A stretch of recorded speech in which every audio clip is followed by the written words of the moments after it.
driving one of them, you driving at the wrong place. Wiley Sanders Truck Lines, Troy, Alabama. Fellas, where we go? Indiana, North Carolina, and South Carolina. Ohio, and Arkansas. Wiley Sanders Truck Lines, Troy, Alabama.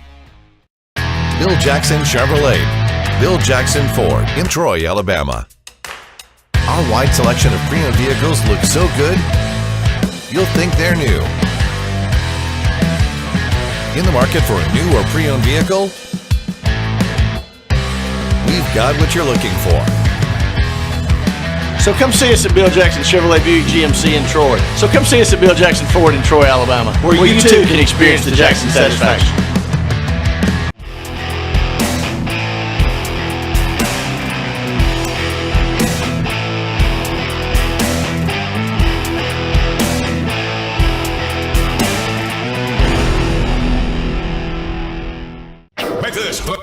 Welcome to the 2023 Coaches Show. I'm Neil Armstrong. First up tonight, Charles Henderson, head coach, Coach Quinn Hambright.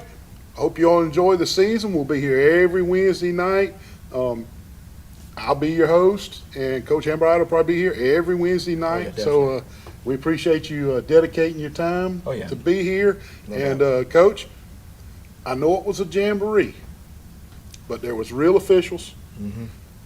They charged to get in. They threw real flags and real penalties, and they dressed out and came to win, and y'all dressed out and came to win. So it played out like a real football game. So it was a jamboree, but you came out on the winning side, and I'm talking about the rivalry of the Pike County Classic, Charles Henderson versus the Pike County Bulldogs, was last Friday night, and we were talking off the air, and I believe it might have been one of the biggest crowds in several years. Yeah, that was it was a packed house. You know, in the stadium you really can't tell, but you know, I've gotten used to it. And when you look back and you see from you know the 30 to the 30, and it's filled On both sides. Yeah. You know it's a lot of people. If it would have been a normal high school stadium. Yeah, it would have been like sardine cans, man. It would have been packed, man. But you know, anytime you keep score, you know, on the scoreboard, you know, it's competitive nature to win, you know. And even though it don't go in the record books, you tell your kids we won the game. Yeah, exactly. We won the game. Coach, you came out victorious 48-7 over I'm not afraid to say this, a very talented Pike County Bulldog squad. Yeah. Very talented squad. Now, officially 0-0 overall, and in the region 0-0. So still a fresh start. Yeah. Tomorrow night. Mary Montgomery 7A comes a calling, but anyway, back to the Pike County game. Coach, just an impressive win, offensively and defensively. Good game plan, good play, or a little of both? It's a little bit of both. You know, adrenaline goes when it comes to rivalry games. Just like Alabama-Auburn, the records doesn't matter. And lucky for us, it's the beginning of the year. So, you know, they're going to give it their all. So we're not going into the end of the year beating up on each other. And that's what I like about the Jamboree game. Because when you go into this game, you know it doesn't count towards your record. And even if it was a regular season game, it doesn't count towards your region. But you're going there with so much physicality into it. In Pike County, man, look, I knew they were going to be physical. You know, they're a big team to be a 3A school. They have one of the best running backs probably in 3A. Very impressive. I mean, he can run. He can tote the rock. Yes. I mean, he can run the ball. And I knew we were going to have a little trouble with him, but for the most part, we held him out the end zone, and that's all that matters. You know, I think he had over 100 yards, but 176. Coach. Yeah. So you know, but you know, they were tough. They were tough yardage. He broke one big one. Yep. But other than that, you know, we played a solid game. You know, defensively against him. You know. But, well, Coach, let's start with your quarterback, Parker Adams. He's the center point of the offense. He played almost 3 full quarters, and he was 13 for 16. They had him for 255 yards and 4 touchdown passes. Yeah. Coach, that's 82% completion rate. Yeah. He also ran the ball for 29 yards. Speak on Parker and what you saw Friday night versus Pike County and the way he led the team. You know, the growth of Parker over the last 3 years is tremendous. You know, him coming in as a kid, you know, skinny kid, you know, can throw a little bit, run a little bit. And the combination of him and John Warren Boyd, I wouldn't be surprised if they had a school record. I don't know if they even keep up with it with with the combination of the two. Yeah, of I the hadn't two thought for- about that. That's for- a good. for I will. yards. I'll start Yeah. searching for that because Yeah. I hadn't thought about the combination stats. Yeah, that combination stats would be yeah. tremendous. Interesting. But, Parker, man, he's he's the field general. The ship doesn't sail without him. And I said it before. When I think about Parker, the first thing come to mind is like, dang, life without Parker Adams next year. But It's gonna be an yeah, it's adjustment. going to be an adjustment, a big adjustment. But it's just a blessing to have him for 3 years. He's cerebral. Because he's been your quarterback at Charles Houston since you took the job. Since I've had the job. Yep. So, he understands the game. Him and Coach Austin are, they're mentally going into the game, seeing like, and I tell Coach Austin all the time, like, Coach, listen to him. He sees it, like, and I trust him. Yeah. If he make an audible on the field, like I saw something. wouldn't be mad at all because he sees it, and the leadership that he has, offensively and driving that ball down the field every single series. We fumbled one, we punted once when he was in the game. Yeah. Every other drive we scored. Yep, I So agree. we can't, you can't ask for anything better or a better quarterback than Parker Adams. Yeah. Coach, Zach Coleman and Antonio Frazier, they both contributed at running back in the game. Both were effective. Yeah. Zach had 64 yards on the night. Antonio had 41. Can you tell us how important it is to have Zach with a healthy ankle? Yeah. And also, to boot, what a blessing it is to have Antonio ready on any given play. Yeah, Antonio stepped up so big for us last year when Zach was down. That growth helped him through this year. And what also helped Antonio was track. He broke one for, I think, 35, 40 yards that he probably would have got caught at 20 yards, last year. And running track has helped them tremendously, And having a healthy Zach, with a kid that powerful and that big, it changes our offense because now we can run downhill, we can run outside. With Zach, he usually try to get it outside a lot last year, and you saw it too on the shows. And Antonio was pretty much downhill. Now with a healthy Zach, him having comfort in that ankle that he can put his foot in the ground and get north, it helps us out. And I think even Jawan back there, Jawan had 2 carries. That was my next question, Coach. You don't take it out of my mouth. Hold on now. Coach, I know you're proud of Zach and Antonio, but Yeah. everybody sees what they see. Yeah. When you put Jawan Boyd in the backfield at running back, he just brings an incredible explosiveness to the backfield. He also had 62 yards on the night and a touchdown. Yeah. And can the fans plan on seeing him a little more at running back this season? Yeah, when we want to change, if they want to double team him, if they want to, game plan against him, it's hard to game plan against a running back. And when you put him at running back, and we could put Zach at the slot, and it just changed the dynamics of the offense. Now it's a totally different look than what you're used to seeing. And so, are you going to load the box? And if so, we can go deep. If you're gonna stay back and you don't recognize that he's in the backfield, now we can run it downhill. Yeah. So I think he had 60-some yards off of 2 carries. Yeah. I mean it's crazy. Zach carries it for 10 and he gets those hard-nosed yards. Antonio carries it and he gets those hard. And it's like with the same old line, same quarterback, Jawan gets in there and it's like you blink and he scores. I'm like, golly, man. He's explosive. Yeah. He's So that's a 3-headed monster back there. So it helps us. Jawan's ability at wide receiver to get open and his ability to win the 50-50 balls, they're well documented. Yeah. Everybody sees that. And it was on display Friday night. Yeah. And at first glance, Coach, Friday night against Pike County, he looked a little faster to me. I watched every game last year. Is that the case? Is he a tad faster this year? He is. Like I said, track has helped my skill players tremendously. It's mandatory. If you don't play baseball, you're running track. Okay. I mean, there's no ifs, ands, or buts about it. Got it. And that changed the dynamics of our football team. That and the weight room, of course, I speak about that all the time. Gotcha. So, that track has helped Jawan become not only an elusive player, but a more dynamic player and separating himself from the pack. That's awesome. Coach Noah Green, he's our Marco's Pizza Player of the Week, by the way. And I couldn't help but notice that he got an offer from Tuskegee right after we awarded the pizza. So I'm looking right there, hey, Tuskegee's paying attention. Right. But anyway, no, just kidding. How big is it to have him healthy Yeah. and for him to be another weapon for Parker. Oh man, Noah brings a different dynamic to the game with us. And Will did so much for us last year that people don't understand that he did. He did the dirty work for us. He caught the passes when Jawan was double teamed, and Noah is a true H tight end kid who can also play linebacker and DN. But when the ball is in the air, he's gonna go get it. He's a big body, 6'1", 220-pound kid, and to have a tight end, a true tight end, a true H that can that will block.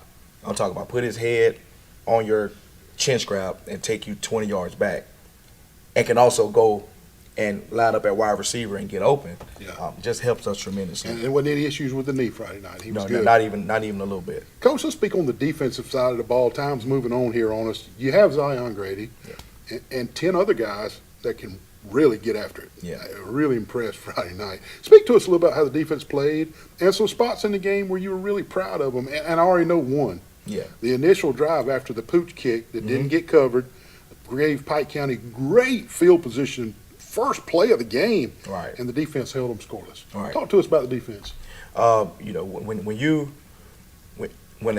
When a sudden change like that happens during the game, you wonder how your kids are going to respond.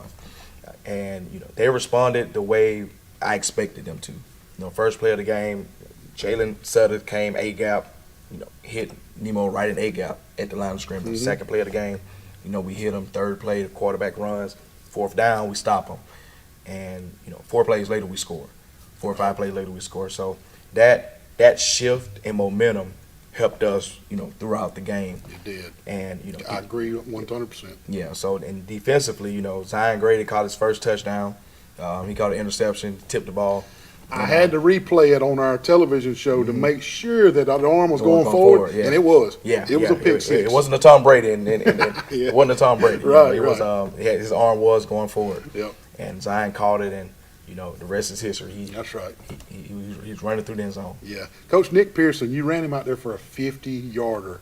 Were you confident that he was going to make that, or in the back of your mind, did you know in high school that the ball goes to the 20 when kicked to the end zone? Did you think you might make that? Both. Both. Okay. Sophomore year, he actually made a 52-yard in Andalusia. Okay. So he has the leg to make that 50-yarder. And then the thing about it, the referee wouldn't let him change the ball. Oh. He always runs out there with his ball. Yeah. And they said it was set, but It was he already always set. does it though. So at that point, I didn't understand why he couldn't change his own. Laziness on the umpire. Yeah, I already said it. Get out of here. Look, I don't want to say it. Yeah, but it's he usually changes his ball, so he came back upset. He had enough leg. He was about 3 yards wide on the right. The right. So Coach, we only punted twice. Like you said, once with Parker and once without. And we're here on the coaches' show, so let's talk about it. Let's face it, the first one was a bit of a fire drill. And I bet there was some emphasis on the punt game this week. yeah, definitely. Well, Don, he didn't get the snaps on the sideline like I normally warm up. Okay. And Jawan usually starts at that spot, but Yeah. he was tired. He hadn't played, so I didn't want to put him in the game and he run down the field and they crack him or something like that. Sure, So, Don went in there cold turkey, and but the second one he did well. He learned from his mistake. Coach, we got 2 minutes real quick.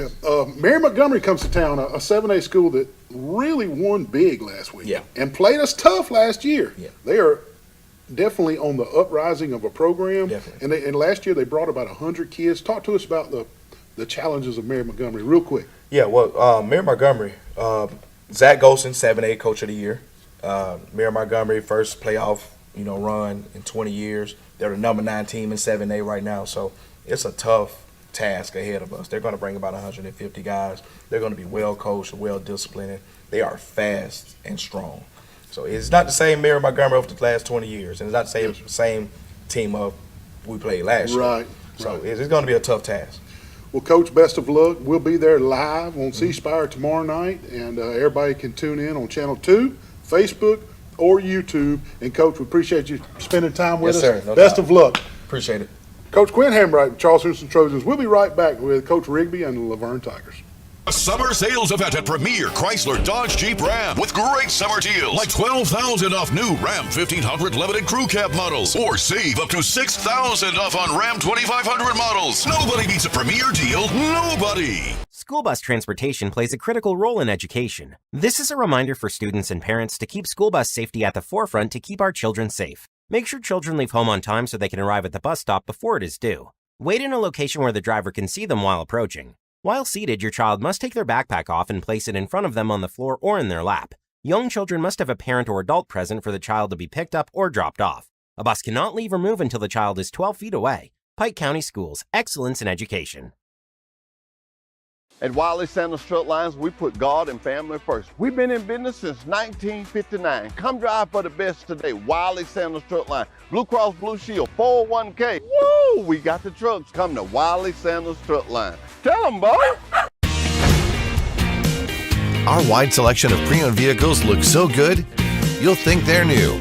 So take the short drive to Bill Jackson Ford in Troy, where you too can experience the Jackson satisfaction. Bill Jackson Ford, Troy, Alabama.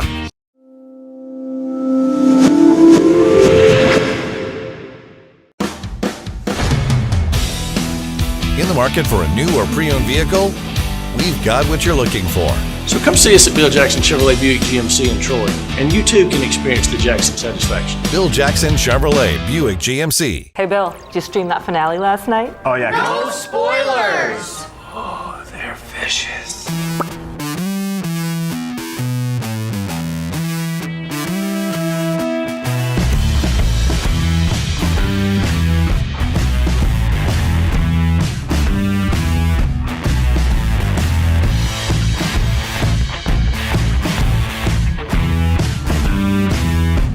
Customer inspired. That's C-Spire.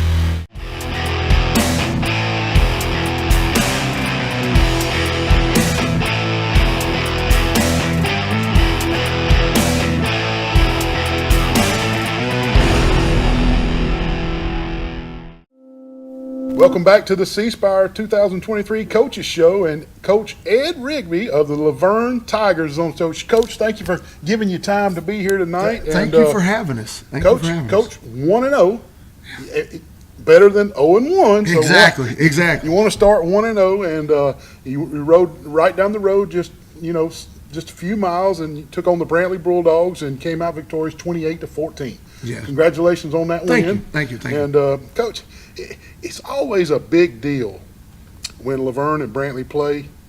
It doesn't matter if it's twiddly-dinks. Yeah. It's a big deal, and it's also one big step towards winning the Crenshaw County Championship, which is another big deal. It's its own entity. Yes. You've got the Super Bowl, you've got the SEC Championship, and somebody said it like a week ago, and I'm like, what? And they're like, oh, Coach, it's Crenshaw. He said there's going to be no trophy, there's going to be nothing like that, but we know. Got to win the Crenshaw But we know. County. Yes. And I'm like, okay, I get you. Kids did a great job. You're playing your rivalry from just a few miles down the road. I didn't realize how much of a blood feud, a Hatfield at McCoy, that situation is. Yeah. And literally, it was one point in the middle of summer, I had someone in my office that was, a 70-year-old who'd been there his whole life and bled for Laverne. And he's like, Coach, I know you talk about you want to win a state championship, but he said, there's a lot of us that we only care about one thing. I said, what is that? He said, beating Brantley. And I'm like, so you tell me we could trade Brantley we could beat Brantley and trade that and not win that? Absolutely, Coach. And I'm like, oh my gosh, this is real. It's a big deal, Coach. I officiated football for about 22 years before I got too out of shape to do football. Anyway, I moved into television where you can sit down. Yeah. But the last 10 years I made it up to White Hat, and my last 5 years of White Hat, I was awarded the Brantley and the Laverne game 5 years in a row. And that was a little feather in my cap because I know. Yeah. I know it's what intense. it means to be on the field with Laverne and Brantley, and that's a big deal, like you just said. Coach, how many seniors you got this year? And talk to us about who or how many have stepped up in the leadership role this year. We've got about 14 seniors, which is, at 2A levels, a good group. And some of those are kids that I got to come out, once I got there. And they are contributing.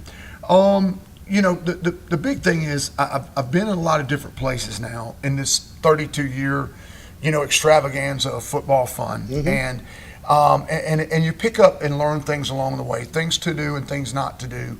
And one of the things is when you come in, your seniors are going to go in one or two directions, because I've been on both sides of it. They're going to go in one or two.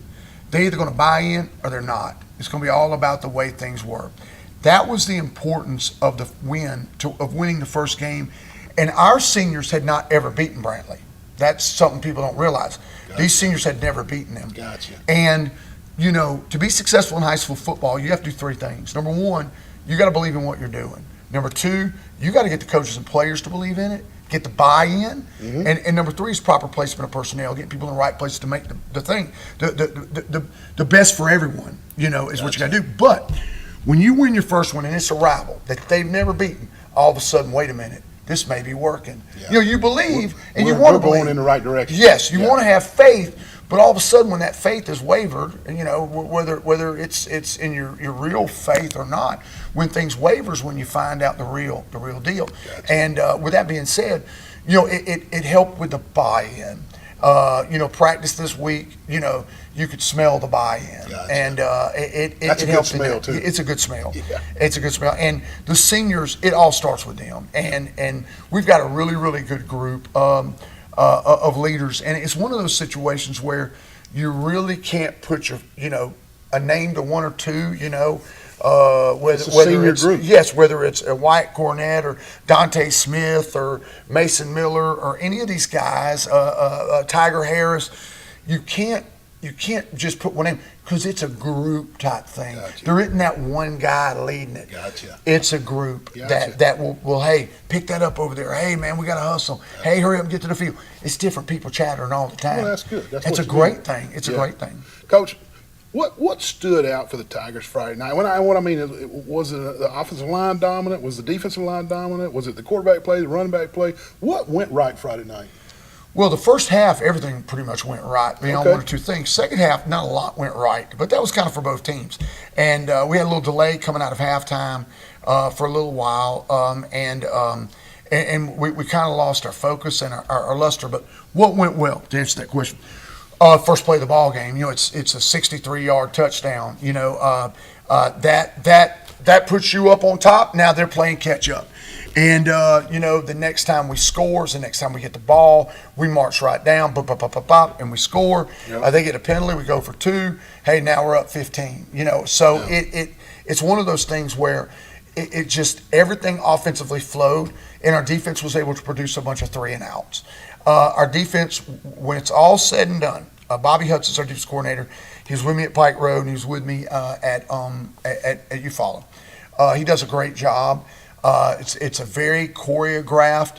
Lots of bodies are going to be coming at you, but it's all mathematical based. You know, it's money ball in it. Gotcha. And but defensively, we only gave up 120 yards in the whole game. 40 of that come off one pass. You know, we did a really good job defensively. I think we averaged 8-point-something yards a snap rushing the football. Okay. That was another one. But the first half was just on our way to put 40 on the board. The second half was a penalty, get behind the chains, and can't make it up. The next time, a penalty, get behind the chains, can't make it up. You know, that kind of stuff. We end up, you know, with a turnover, which was our only turnover of the game. And, you know, but it was a learning turnover. And, you know, it's one of those things you don't get riled up about. It's like, okay, what do we see? How does that blah, blah. But the biggest thing we got to do to improve, because we're sitting in a region with a bunch of top 10 teams. Yes. You got Goshen, you got Reeltown, you got Highland Home. Yep. All right? The deal is to get where we want to go, we got to get a little bit better every week. We can't rest on beating Brantley. Yes, and I made that clear on Monday. I don't want to hear it anymore. It's over with. And I'm sure y'all are the same way. You know, they got to go to McDonald's. They got to go to the barbershop. They got to go wherever and poke their chest out. You know, and I don't remember exactly who said it, but it was one of those back in the 30s or 40s football coaches that, you know, every time that you win, you're reborn. Every time you lose, it's like a piece of you dies. And you can remember that feeling back. Well, you can remember back. I want you to think back right now, okay? You being young, you're in high school. When you win and you wake up that next morning, no matter whether you're going to the Walmart or which wasn't Walmart back then. Yeah. I'm not Big- telling our age. Big K, Coach. The Big K, yeah, the old Kmart, or the grocery store, or wherever. That's right. Piggly That's Wiggly. right. Yeah. You walked around with a different air about you. You did. What you thought about yourself was different. When you lose, it's a piece of you dying. Yeah. You don't want to go anywhere. You want to crawl under a rock. You don't want to see your friends. You don't want to talk about it. You don't want mom coming up. That was a good job, baby, out there. Right. You don't want any of that. A piece of you dies. And with that being said, I made it clear to the kids that win's over. All right. So you suck your chest back in because we're going to let some air out of it today. There you go. And get back to work. But what we've got to do to get where we want to go. And I've been spoiled now at this point in my career of being able to coach some really, really good teams and really good players and have some really great assistants. And, Miguel's sitting right there, who's as good or best O-line coach I've ever been around, the head coach at Pike Lib. Been around some great people. And you get spoiled at winning. And that's what you expect to do. Yeah. And you expect to win for state championships. You expect to play for state championships. I don't care that we lost a lot, that Laverne lost a lot of people. We're not intimidated. I'm just going to tell you like it is. This is Laverne, Alabama. And that's one of the reasons I wanted to be there. This is the winningest 2A program in the state of Alabama. You can win there. This is the 40 straight years of playoffs. Never been done in the history of school. That's at every level in Alabama high school football. The bottom line is the years that these kids may not be as good, they don't know it. Yeah. So it don't matter. Yeah. And, to be written off by everyone, we're not going to be intimidated by Reeltown. We're not going to be intimidated by Highland Home. We're not going to be intimidated by Goshen. We're not going to – a lot of these teams I've never lost to. You know what I'm saying? I mean, gotcha. So the bottom line is we expect to win, not because we're going to be giving it, but we're going to get better, a little bit better every single week and get where we want to go doing that. Yeah. And that's what we are browbeating our kids with. That this whatever this is, boy, if you can instill that in them, that's big. Is not good enough. Yep. Whatever happened on the today at practice, it's not good enough. We got to do something better, a little better. Everybody a little better. Yeah. And it's cliche, but it's not. It's cliche when you're saying it and don't know how to bring it to fruition.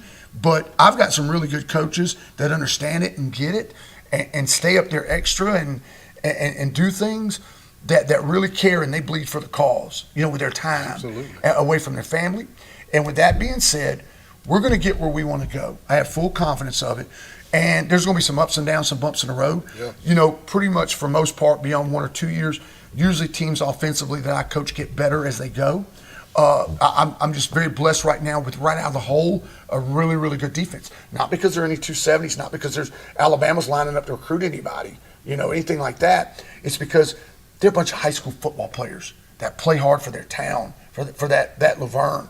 And the thing is, when I first got the job, and this is an interesting thing, that everybody ought to try, and it'll let you know where you're at.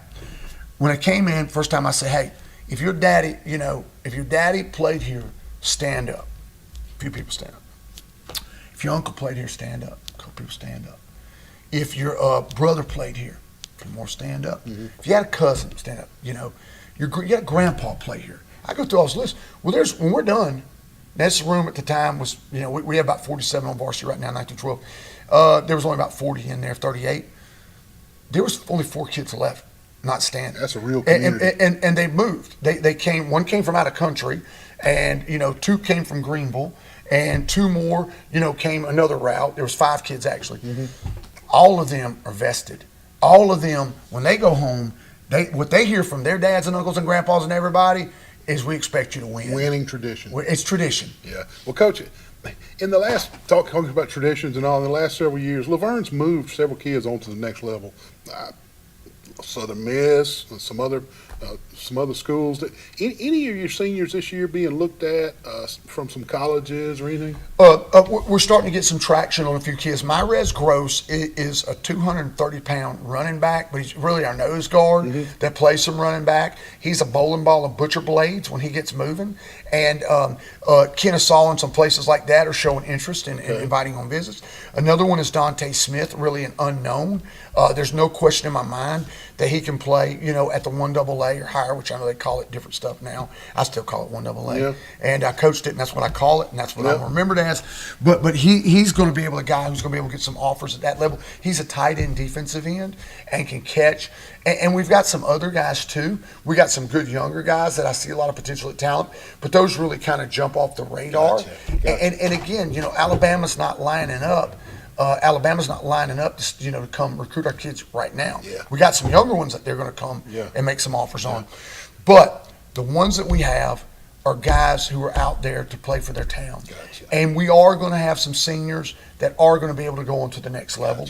And we'll work hard to make sure that happens. We owe it to them. Gotcha. We owe it to them. Gotcha. Coach, we got a 2-minute warning up here. Hey. You got Geneva County coming in. Speak to us briefly about what to expect. What kind of challenges does Geneva County bring? Well, they got a running back that's got some weight, about 210 pounds, who, you know, Laverne lost to Geneva last year at Geneva. The difference is we are playing in Laverne Friday night, and that being at home is huge. And because we'll have great support. We had unbelievable support at Brantley the other night. I expect nothing different because, hey, here's the math of it.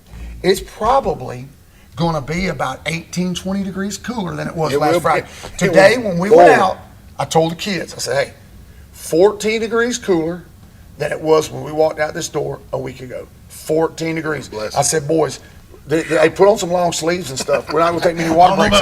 And it was still 90, but hell, we were happy as it was 87, actually, I think. Yeah. We were happy as a large breeze blowing.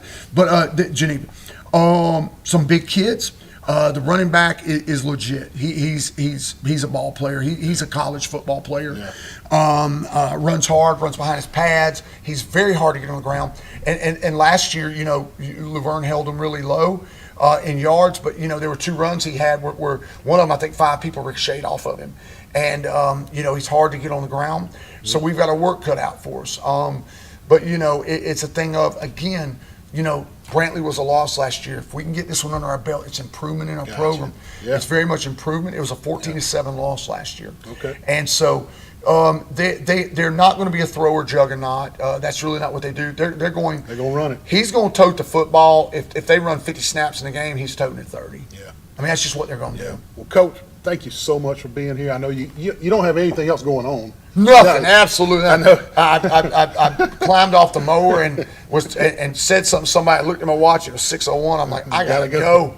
Well, thank you for being here. I appreciate it. I appreciate everything y'all do for these kids. Best of luck this Friday night with the Laverne Tigers. Amen. Coach Ed Rigby, Laverne Tigers. We'll be right back, folks. Stay with us. Wiley Sanders Truck Line, where we put God and family first. We go to Illinois, Indiana, North Carolina, South Carolina, Ohio, Arkansas. We're looking for good in-dump drivers. That's right, Wiley Sanders Truck Line. 401k, Blue Cross Blue Shield, dental plan. Hey, these wheels roll, you make money. You're not driving one of them, you're driving at the wrong place. Wiley Sanders Truck Lines, Troy, Alabama. Fellas, where we go? Indiana, North Carolina, and South Carolina, Ohio, and Arkansas. Wiley Sanders Truck Lines, Troy, Alabama. Soon I will cover the wiregrass and red tape. That way no one will be able to buy. Not if the More Force has anything to do with it. More Force, on me. At MitchellNissan.com, you'll experience the power of more, getting more for your trade-in and saving more time with our fast and easy service. And everyone gets more with Mitchell Nissan's Customer Advantage package at no extra charge. My red tape was no match for the power of more. MitchellNissan.com. More, it's what we do.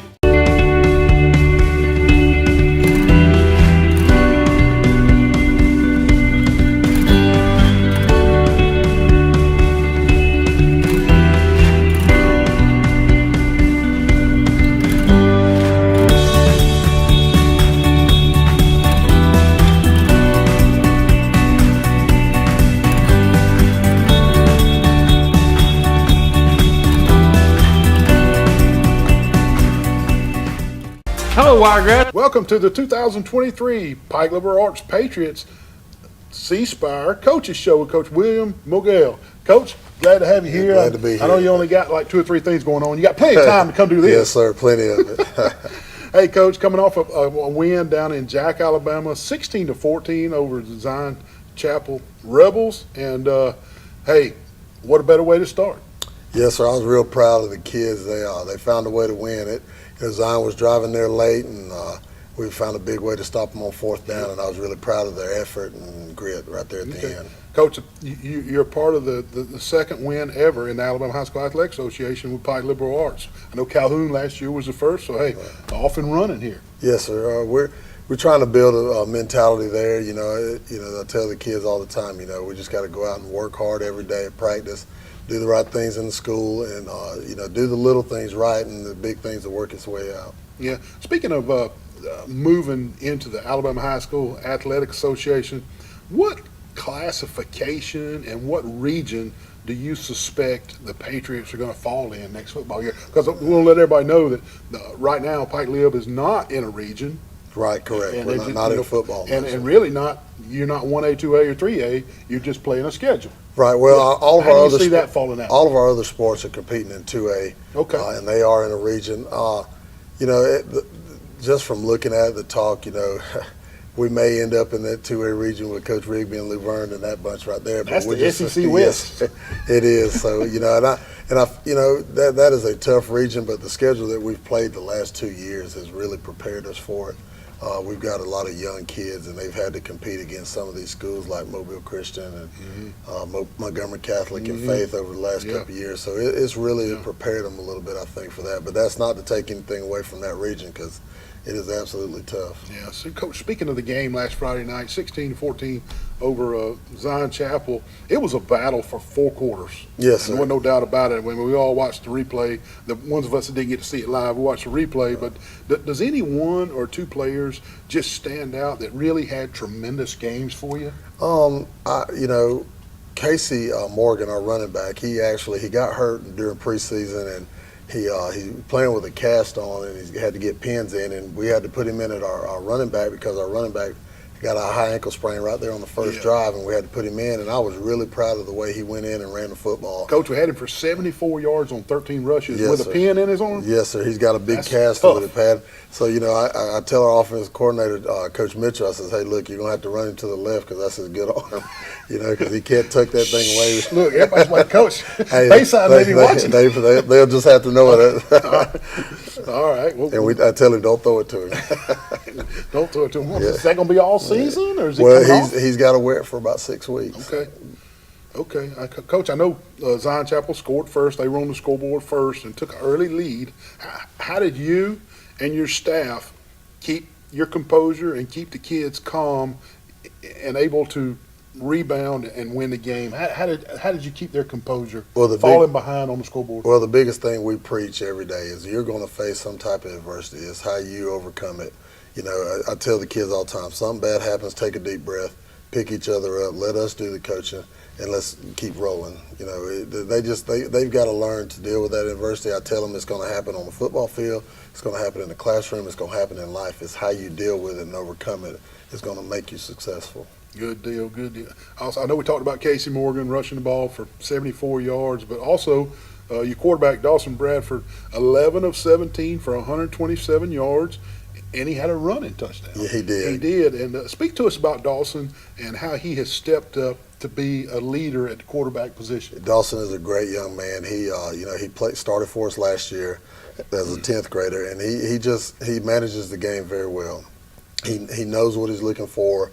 He can come back and tell us what he sees and stuff like that. And you want somebody out there on your offense that can basically be a coach on the field, and that's what Dawson is. And I'm so proud of him. He is one of our leaders on the team, and we look to him, to get the rest of the guys going in the right direction. When he comes to the sidelines, he can tell your offensive coordinator and you, Coach, he's at a 9. He's at a 9 technique. He's out further than we thought from the film, and so you can trust him. Yes, on all sir. that. We trust Dawson with anything he comes and tells us.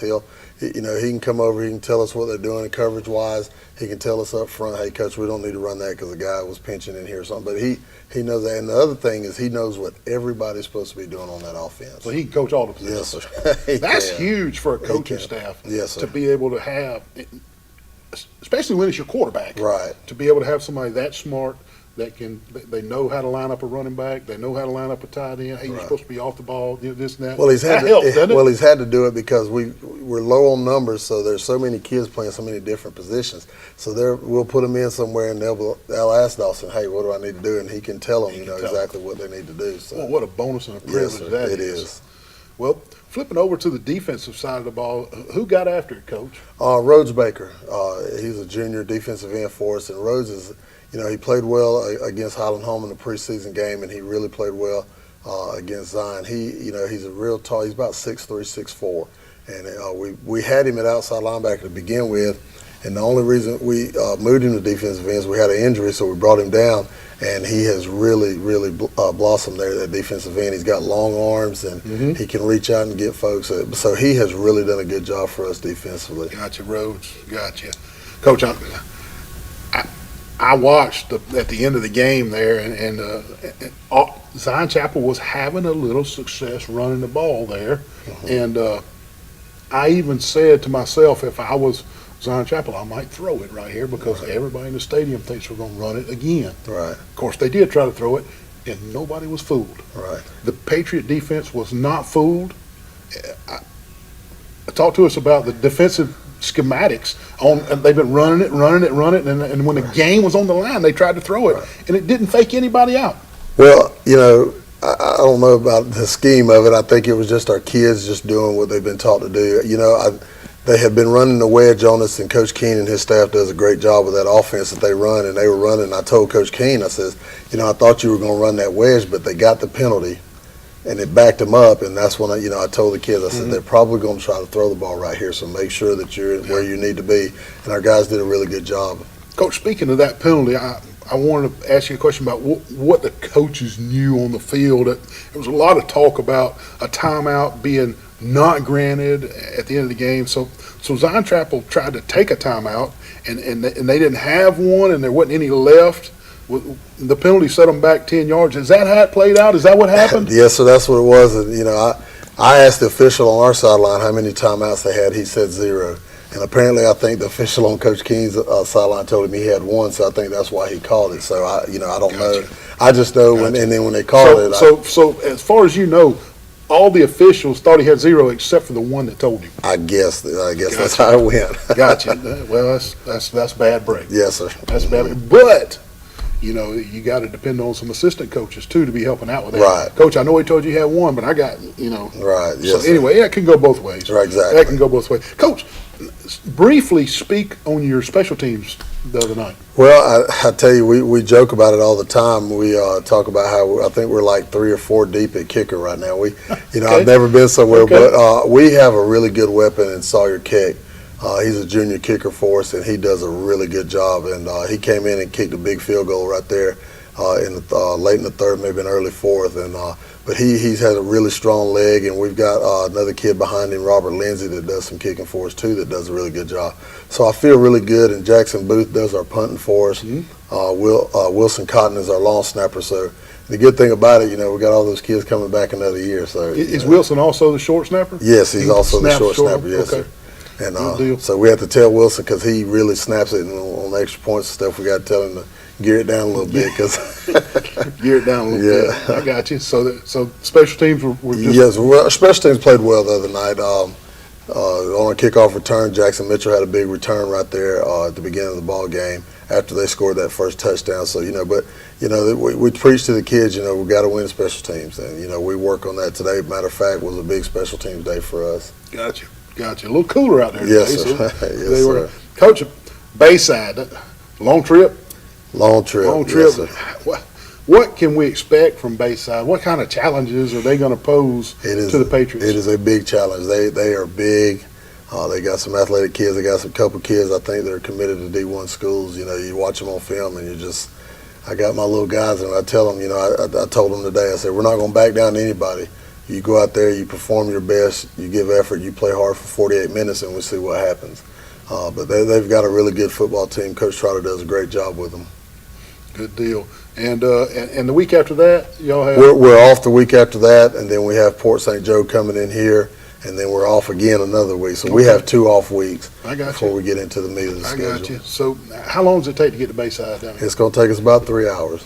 Are y'all stopping about halfway and eating? Yes, sir, we are. Well, actually, we're going to rest stop, and then we'll stop and eat. We'll actually eat in Mobile about 30 minutes from Bayside. I got you. Any stadium you might stop at to go through some? No, so we'll go straight there. We'll do a walkthrough before we leave, and then we'll just go straight there.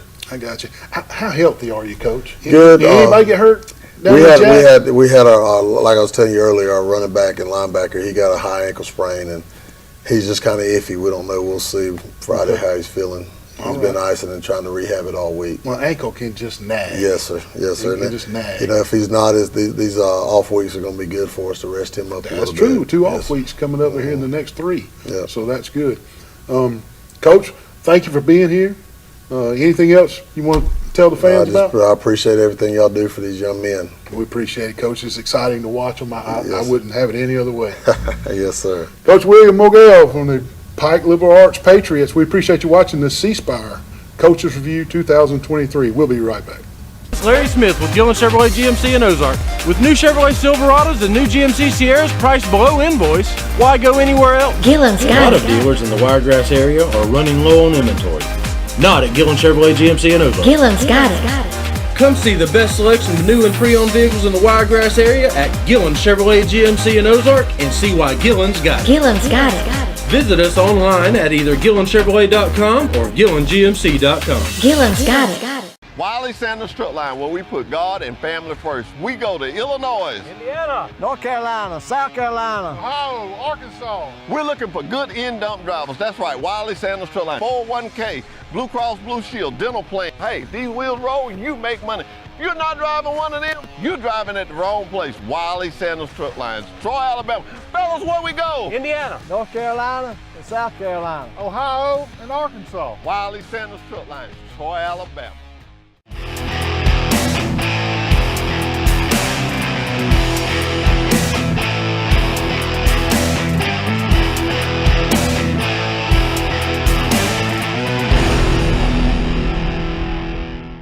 Make this the summer sales event at Premier Chrysler Dodge Jeep Ram with great summer deals like $12,000 off new Ram 1500 limited crew cab models, or save up to $6,000 off on Ram 2500 models. Nobody beats a Premier deal. Nobody. Tune in to BBTV Channel 17 each day at 7 a.m., noon, and 7 p.m. for obituaries submitted by your local funeral home. Brought to you by C-Spire and these caring sponsors.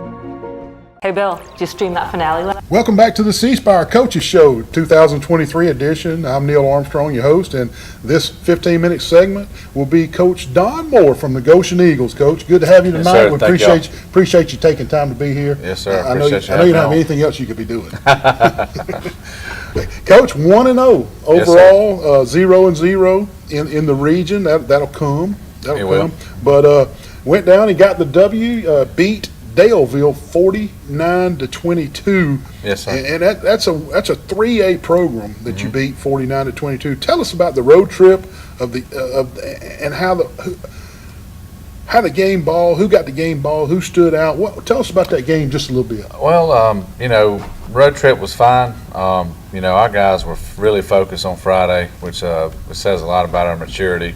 I have a lot of guys that have been playing for us since they were freshmen, sophomore. So this is their 3rd year going into varsity football.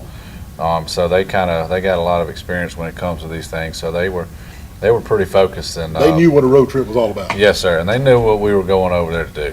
And that was a good ball club over there. They do a good job.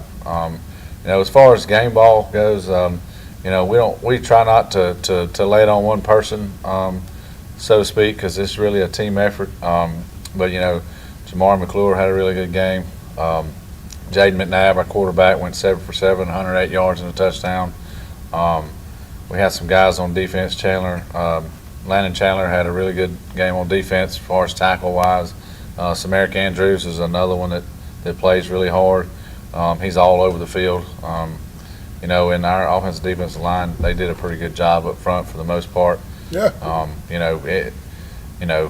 Jamar had a good game, but everybody had a pretty good first Yeah, half. yeah, for sure. Coach. 397 yards of total offense is what I found in the paper. Yes, sir. That's a pretty big number. 329 of the 397 came on the ground. And speak to us about the holes the offensive line was creating and the speed and the vision of Jamari McClure, who had 258 of those 329 yards. Speak to us about how the offensive line is gelled together to make those holes and Jamari's vision to be able to know what holes. Yes, sir. Well, our offensive line, has been, I wouldn't say a work in progress, but getting them to understand, it's what a lot of people don't understand is offensive linemen. They're in sync. They got to be in sync with everything. They got to know what each person is doing, because they have to do their job based off of that. Almost like a coordinated dance. It is. It really is, and it's really tough to play offensive line when it comes to that. So they being physical was a big point for us. It's been a big point for us since last year. Coming in the off season was being more physically tough and mentally tough, and that was they did a really good job with that. Jamari's vision is very unique. He can see things really, really well. He has a really quick burst and short stop. He can stop on a dime and cut and go, and he's also a very powerful runner. That's what people don't understand about him. He's 5'10", 200 pounds. Runs a 4.4. It's like he will run you over if he needs to. Yeah. Yes, sir. So he's a special one to have back there, but he couldn't really do much of anything without the front five guy. Yeah, Coach, I know we're talking about the offensive line. I know a lot of those rushing yards from Jamari, the credit goes to the line, but on the outside, Coach, Tyler McClendon's out there at wide receiver blocking on those outside bounces or on those toss sweeps. Tell us about his effort blocking on the edges and how he helped spring Jamari on some of those runs where he bounced it out or the toss I'll sweep. tell you what, and Tyler did a really good job, but so did Sam Adams and a few more of our receivers out there. They blocked their butts off. And we really, our wide receivers coaches got after them since fall camp started about blocking and being physical and taking pride in that. And I have to say that probably it was a toss-up between who had the most pancakes, either the offensive line or the wide receivers. That's great. Because they were blocking 15, 20 yards downfield and putting people in the dirt. And that's awesome to see. It is. The runs are great, but seeing people block like that makes it really exciting. That's right. That's right. From looking at I wasn't able to see the game. I hadn't seen the film, but I read up on it, and it looked like a run-heavy attack against Daleville. Should we expect a little more passing this Friday night at Zion Chapel, or are you sticking with that package? It just depends on what comes to us. Okay. It really does. If it's the run's working, I'm one of those guys. If it ain't broke, don't try to fix it. Let's go with it. We do need to work on our passing game because we will need it later on. And we're trying to evolve it a lot more than what we did last year. So that it's going to come, and just depends on what we see. We're going to take what they give us, and whatever that is, that's what we'll go with. Hey, Coach, just tell him to take snap and just throw it sideways to Tyler. That would be the number one pass if I was the offensive coordinator. But anyway. Well, we got a couple other guys that can get it and go too. Yeah. So that's always a plus to have more than one. Good deal. You already spoke on this, Coach, but I had it in my notes. Yes, sir. On the defensive side of the ball, Landon Chandler, they credited him with 8 tackles. 2 of them were tackles for loss. Joshua Terry pitched in another 5 tackles. Talk to us about the defensive leadership of those 2 kids or anybody else that stepped up in Friday night against Daleville. Kristen Simmons is a real big leader on our defensive side. He's our Mike linebacker. He makes all the calls. He gets everybody set.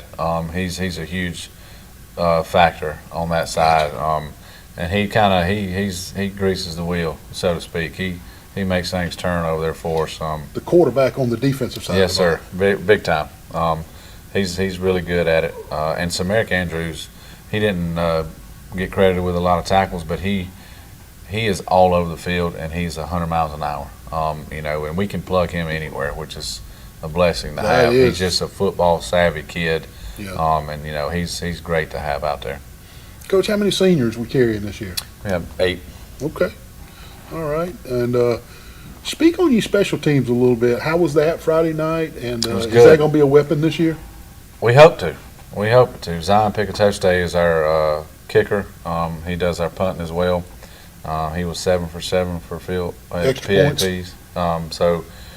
He kicked a lot of good kickoffs, and our kickoff team was getting down the field really well. And our special teams, Coach Allewine, Brian Allewine's our special teams coordinator, and he took it personal this year with special teams, and he's really taken to the kids about how important it is, and having pride in that special teams unit.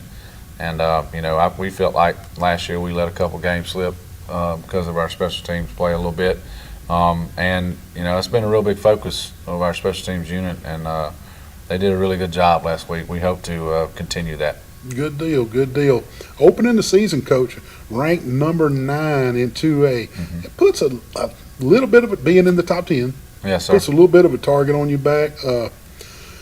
Last year, y'all were the hunters.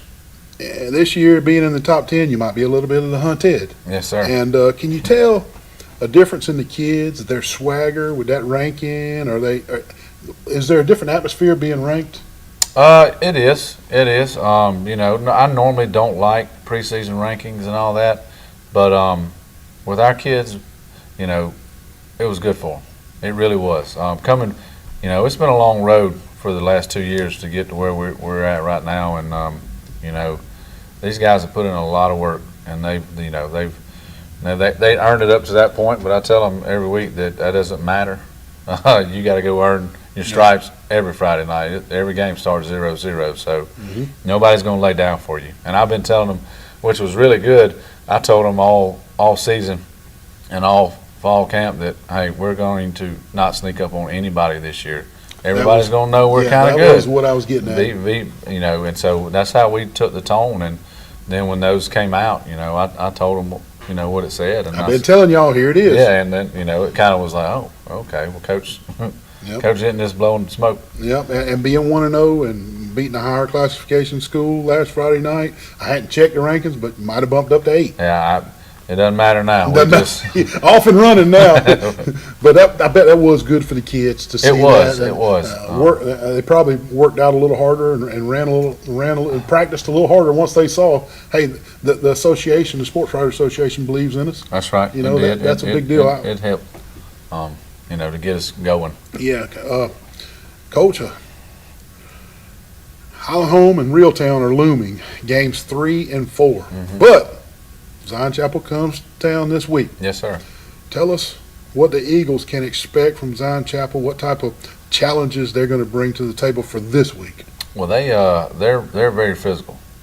Their front offensive linemen, they get after you. They're big up front, and they grind you down. And we're not looking past Zion Chapel to Reeltown and Highland Home. No. Zion Chapel's first. No, sir. We hadn't even spoke about them, Good and we're deal. not going to. Yes. We're focused on Zion Chapel. That's the next team up. Their quarterback and their running back run the ball really, really hard. They're hard to bring down on a single tackle. So we're going to have to. They do a really good job of time of possession with the offense they run. So we got to do a good job of trying to get them in third and long if we can, not third and short, because that's where that's their wheelhouse. With how they'll just line up and run right over you. So we got to do a good job on defense, and we got to take advantage of when we have the ball on offense. Yeah. And not make any dumb mistakes. Yeah, Coach, I just want to read out for the fans your region, because I'm just astonished at the talent that's in your region. Yes, sir. Barber County, Goshen, Highland Home, Horseshoe Bend, Lafayette, Lynette, Laverne, and Reeltown. Yes, sir. What a gauntlet of a It region. The kids, your boys are going to have to stay focused every region game. Yes, sir. It is. That's speak to us a little about the toughness of the region. Well, it is what it is. We don't set it. We just got to go play it. Got to play it. And that's part of it. And we let some games last year get away in that region. We felt like, and Coach, I'm going to go ahead and speak on one of them. We did a live television broadcast at Goshen, and I called the game, the Reeltown game, and y'all were winning at halftime. Yes, sir. And I thought Goshen is better than Reeltown. They beat them for 2 quarters, and then the script got flipped in the second half. That's got to be one you're mentioning. Yeah, it is. We felt like, you know, we didn't score the second half, and we gave up 2 kickoffs return for a touchdown. Yes. Those were really big plays that hurt us, and you know, those were things that, you know, we creep back on and we talk about. You know, we don't really look back on the past, but we talk about finishing, learning and tools. playing Yeah. for 4 full quarters. You know, so the thing is, you know, those guys have got to, you know, they're good. Every one of them are good. Everyone on our schedule is good. They're not just pushovers. So, you know, we got to go play, but they also got to come play us. True. So we hope that we just got that focus and that mentality of, you know, it's not that we have to play them, that they have to play us. Right. Well, Coach, you 1-0, 0-0 in the region, but 1-0, and you wouldn't want to start any other way. And we sure appreciate you being here tonight. Coach Don Moore with the Goshen Eagles. Best of luck this Friday night. Yes, sir. I appreciate it. Thank you. Appreciate yes, it. Be right back on the C Spire Coaches Show. Last night? Oh, yeah. No spoilers! Oh, they're vicious.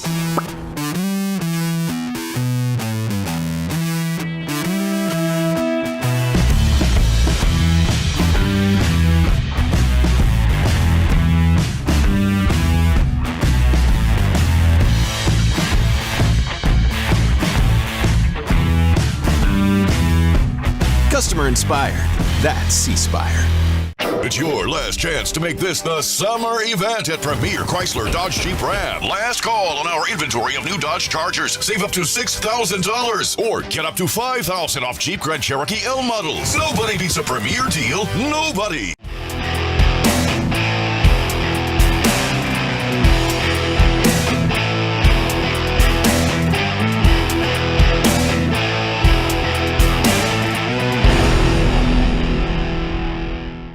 Max Credit Union, we enjoy more.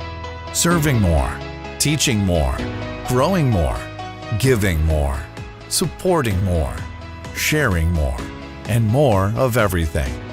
Max Credit Union is dedicated to connecting with our communities and members, providing all the financial, tools, services, and expertise they need to live their best life, providing more of everything since 1955. Max Credit Union. So many people have had a great experience here at Gillen Ford, but don't take my word for it.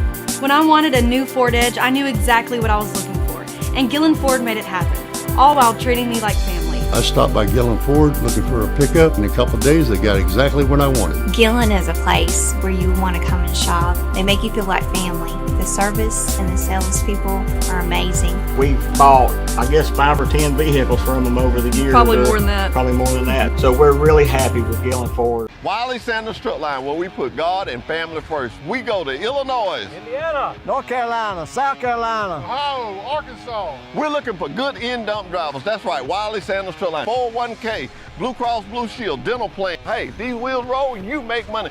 If you're not driving one of them, you're driving at the wrong place. Wiley Sanders Strut Lines, Troy, Alabama. Fellas, where we go? Indiana, North Carolina, and South Carolina, Ohio, and Arkansas. Wiley Sanders Strut Lines, Troy, Alabama.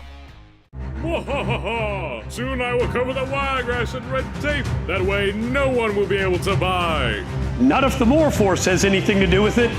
More Force, on me. At MitchellNissan.com, you'll experience the power of more, getting more for your trade-in and saving more time with our fast and easy service. And everyone gets more with Mitchell Nissan's Customer Advantage package at no extra charge. My red tape was no match for the power of more.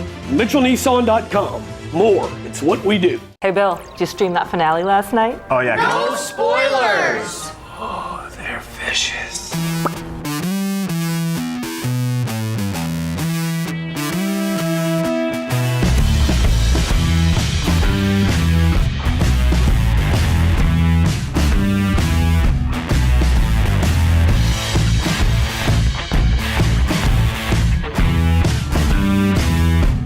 Customer inspired.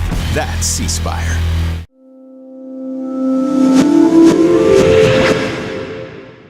So many people have had a great experience here at Gillen Ford, but don't take my word for it. Had a great experience at Gillen. Did most of my shopping online. Great website. Came down here for about 10 minutes, looked at what I wanted to. We were able to fill out paperwork and come back, sign, and drive it away. I got my Ford Bronco at Gillen's Ford in Ozark. I got a wonderful deal. They're wonderful salespeople. Just come on down and get you one. You know, they're just like family to us, aren't they? They are, yes. Gillen's got it. School bus transportation plays a critical... Welcome to the C Spire 2023 Coaches Show with Coach Mark Hurt with the Pike County Bulldogs. Coach, welcome to the show. And let me say before we even get started how I was at the game. We filmed it. I did it live television, and I was just very impressed with how well-mannered and how clean the team played Friday night versus Charles Henderson. They just played with such class. And before we even got started with this, I wanted to recognize that. I really did. Well, thank you. I appreciate it. We're working on it. We still have a lot of work to do. Yeah. I like this team. We just have to find out. We have to find our identity. And they're hard workers, and once we do that, I think we'll be fine. Okay. I know that the score was 48-7, but the records are 0-0. The region record is 0-0. You get a fresh start Friday night. The Jamboree allowed you to see what was going on, what needed to be looked at. But there were a few times in the first half, Coach, when the game could have went in a different direction. And I'll just start with this: the pooch kick to open the game. Y'all recovered it, and the other time was when Nemo Williams busted the 54-yarder for the touchdown that cut the Trojan lead from 14-0 to 14-7. 13-7, and it looked like y'all had momentum big time. Speak to us about those two particular situations and how the game could have went a different direction, because those two situations stuck out to me, that those could have been turning points in the game. Well, it could have, but there's a young man by the name of Mr. Jawan Boyd that he robs momentum, and he's like Ian was for us last year. He's a playmaker, and he's a hard guy to match up with, and when they needed a play, they go to him and he made a play, so he would snatch the momentum back. So that was the big difference. You got to have great players like Jawan, and like you said, I thought that was an opportunity where we could get back into it. But they came in through two balls straight down the field, and they were in the red zone, both of them to him. So that's what happens when you have a great player. They can snatch the momentum like that. But playing Charles Henderson, I think, is going to help us in the end. We played a larger school, number 2 ranked team in the state. They're tough, they were physical, they were fast, and I just think that's going to help us down the road. I do too, Coach. It has in years past. It did last year, and like that. And Coach, let's just talk about Nemo for a minute. 176 yards on 20 carries, and you just said it, and I'm going to reiterate it, against a pretty good defense. 176 yards on 20 carries against a really good defense. I was really impressed with the way he toted the football. Talk to us about that young man and how he delivers running the football. Nemo's very quiet, and he's a hard worker. He worked hard in the weight room.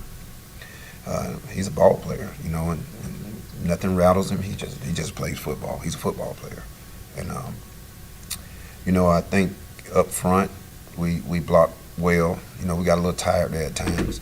But, if we continue to work at it and get our offensive line moving in the right direction and,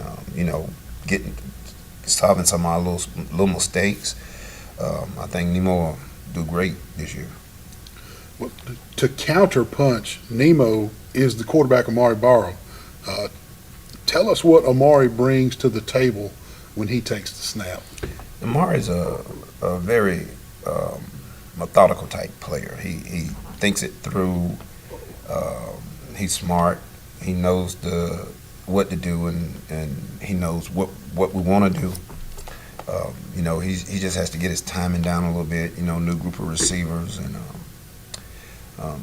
really, I just thought we play both ways, and I just think we were a little burned in the secondary. I think we're a man short in the secondary this year, to be honest. We have to develop someone. So those guys go both ways, and I just think that kind of took a lot out of us. We just have to get in better shape, and if the running game starts to work like it worked, I think we'll start to see him develop. I mean, he passed for 2,500 yards last year, 25 touchdowns. So, and he hadn't played since the 7th grade last year. So it's just a matter of him getting his rhythm down and connecting with the receivers and we get the offense going like we want it to go. I think Amari will have a great year. Good deal. Coach, somebody had jumped out to me on the film, because I watched it again, and number 75, Kyron Wilkerson. I don't understand why the college recruiters are just not all over him. Do you think they're coming soon for Kyron? He's just such a specimen down there. Yeah, I mean, he's a big in guy. The trenches. Right, and Kyron's a big boy. He goes both ways, too. And working with Coach, and I'm going to be honest, he likes to do defense more than offense. But he's working with, Coach Griffin, Cornelius Griffin, and Coach Suber. And, it's just a matter of him grasping all the concepts. He's been under several different coaches. He didn't play his 10th grade year. And, he's big, he's strong. And, he's just got to work on a few technique things. And, I think by the end of the year, once he develops, they're coming. They're coming.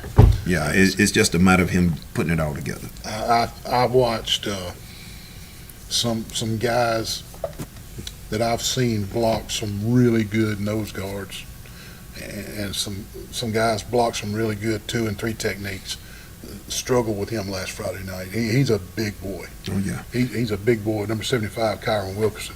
Coach, the preseason poll had y'all at number 9 in 3A. After the way y'all finished the season last year, I personally felt like y'all should have came in at number 4, number 5, maybe number 6. Be honest with me. Do y'all feel that way? Did you feel a little? I really thought Pike County was coming in as a top 5 team. And for y'all to be number 9, that got on me a little bit. Well, we just have to work our way up. It doesn't bother me. I'm not a poll guy. Okay. I just, not a lot of coaches are. And I understand. Us media people, we're right. But sometimes that's a good thing. Sometimes your kids come in at number 4, number 5, and they're not really. Hey, you came off a great run doesn't mean you where you need to be. Yeah. And we were young in a lot of areas, so you don't want to come there and all of a sudden you're a young guy and you think you've made it. You get knocked down real fast. So I'm okay with it. I'm okay with it. We just have to take every game and every week, day by day, week by week, play the games, and you have to earn it. You have to win the games and earn it. How many seniors we got on the roster this year? It was 11 seniors, 11 or 12 seniors. When I looked at the roster, I saw 20 juniors. Mm-hmm. That's a big junior class. It is. So not that there's not a lot of goals this year, but the program looks strong. We're getting there. Our younger group, our 7th and 8th grade group, I like that group. That's a pretty good group. Our 9th grade group, we have some good players in that group. So, we just have to continue to develop. And, we work a lot of those guys in, and practice some days, let them come out there with the varsity and put them on the other end of the field and just, run special teams and just get a feel for it. But, we're really trying to get the program back to where it needs to be. Yeah. In fact, this Friday night, we're honoring the 88 and 89 state championship team. And I think we have that's Mr. awesome. Alabama in that group, and Coach Grant. I talked to him. He's coming back. That's awesome. Dr. Johnny Wright, who was the principal at that time. So, we just like to honor them because, they started a lot of things back then and a lot of tradition in Brundage and at the high school. So, we're looking forward to that. And, hopefully I talked to our young guys about, those are the people who set the foundation and started the program going in the right direction. And we just want to honor them and let the kids know, the history and see some of the people that made history here. That's right.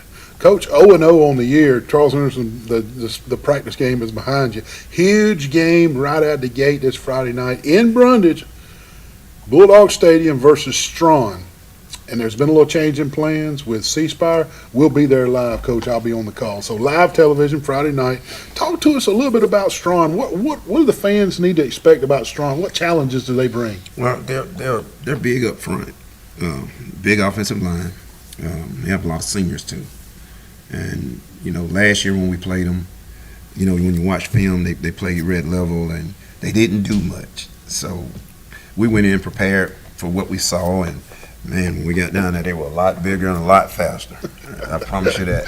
So we kind of looked at what they were doing against us last year, and we realized they're big, and we don't want to make the same mistake we made going down there, thinking that they weren't as fast and weren't as big, but they're definitely fast. They're physical. They're very well coached, and so it's going to be a tough game for us. I got you.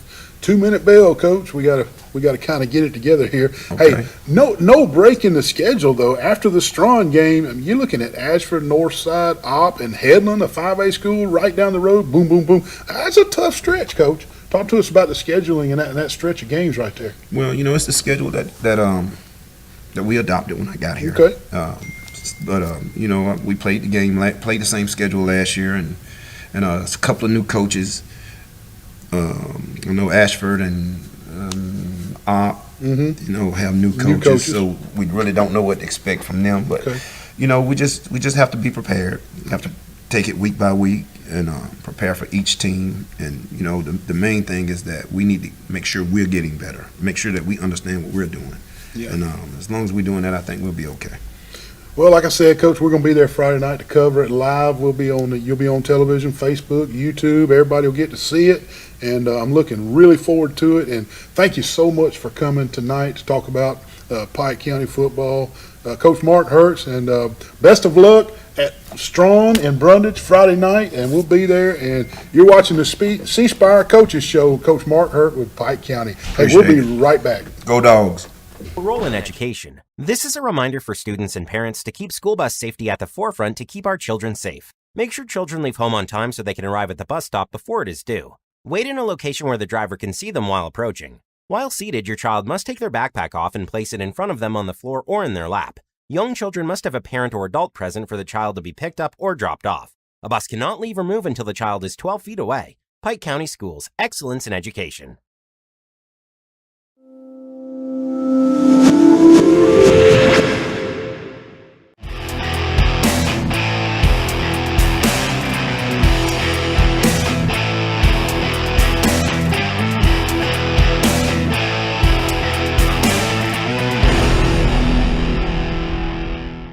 Max Credit Union, we enjoy more. Serving more, teaching more, growing more, giving more, supporting more, sharing more, and more of everything. Max Credit Union is dedicated to connecting with our communities and members, providing all the financial, tools, services, and expertise they need to live their best life, providing more of everything since 1955. Max Credit Union. At Wiley Sanders Strut Lines, we put God and family first. We've been in business since 1959. Come drive for the best today. Wiley Sanders Strut Line. Blue Cross Blue Shield, 401k. Woo! We got the trucks. Come to Wiley Sanders Strut Line. Tell them, boy. So many people have had a great experience here at Gillen Ford. But don't take my word for it. Gillen is a place where you want to come and shop. When I wanted a new Ford Edge, I knew exactly what I was looking for. Wonderful salesman.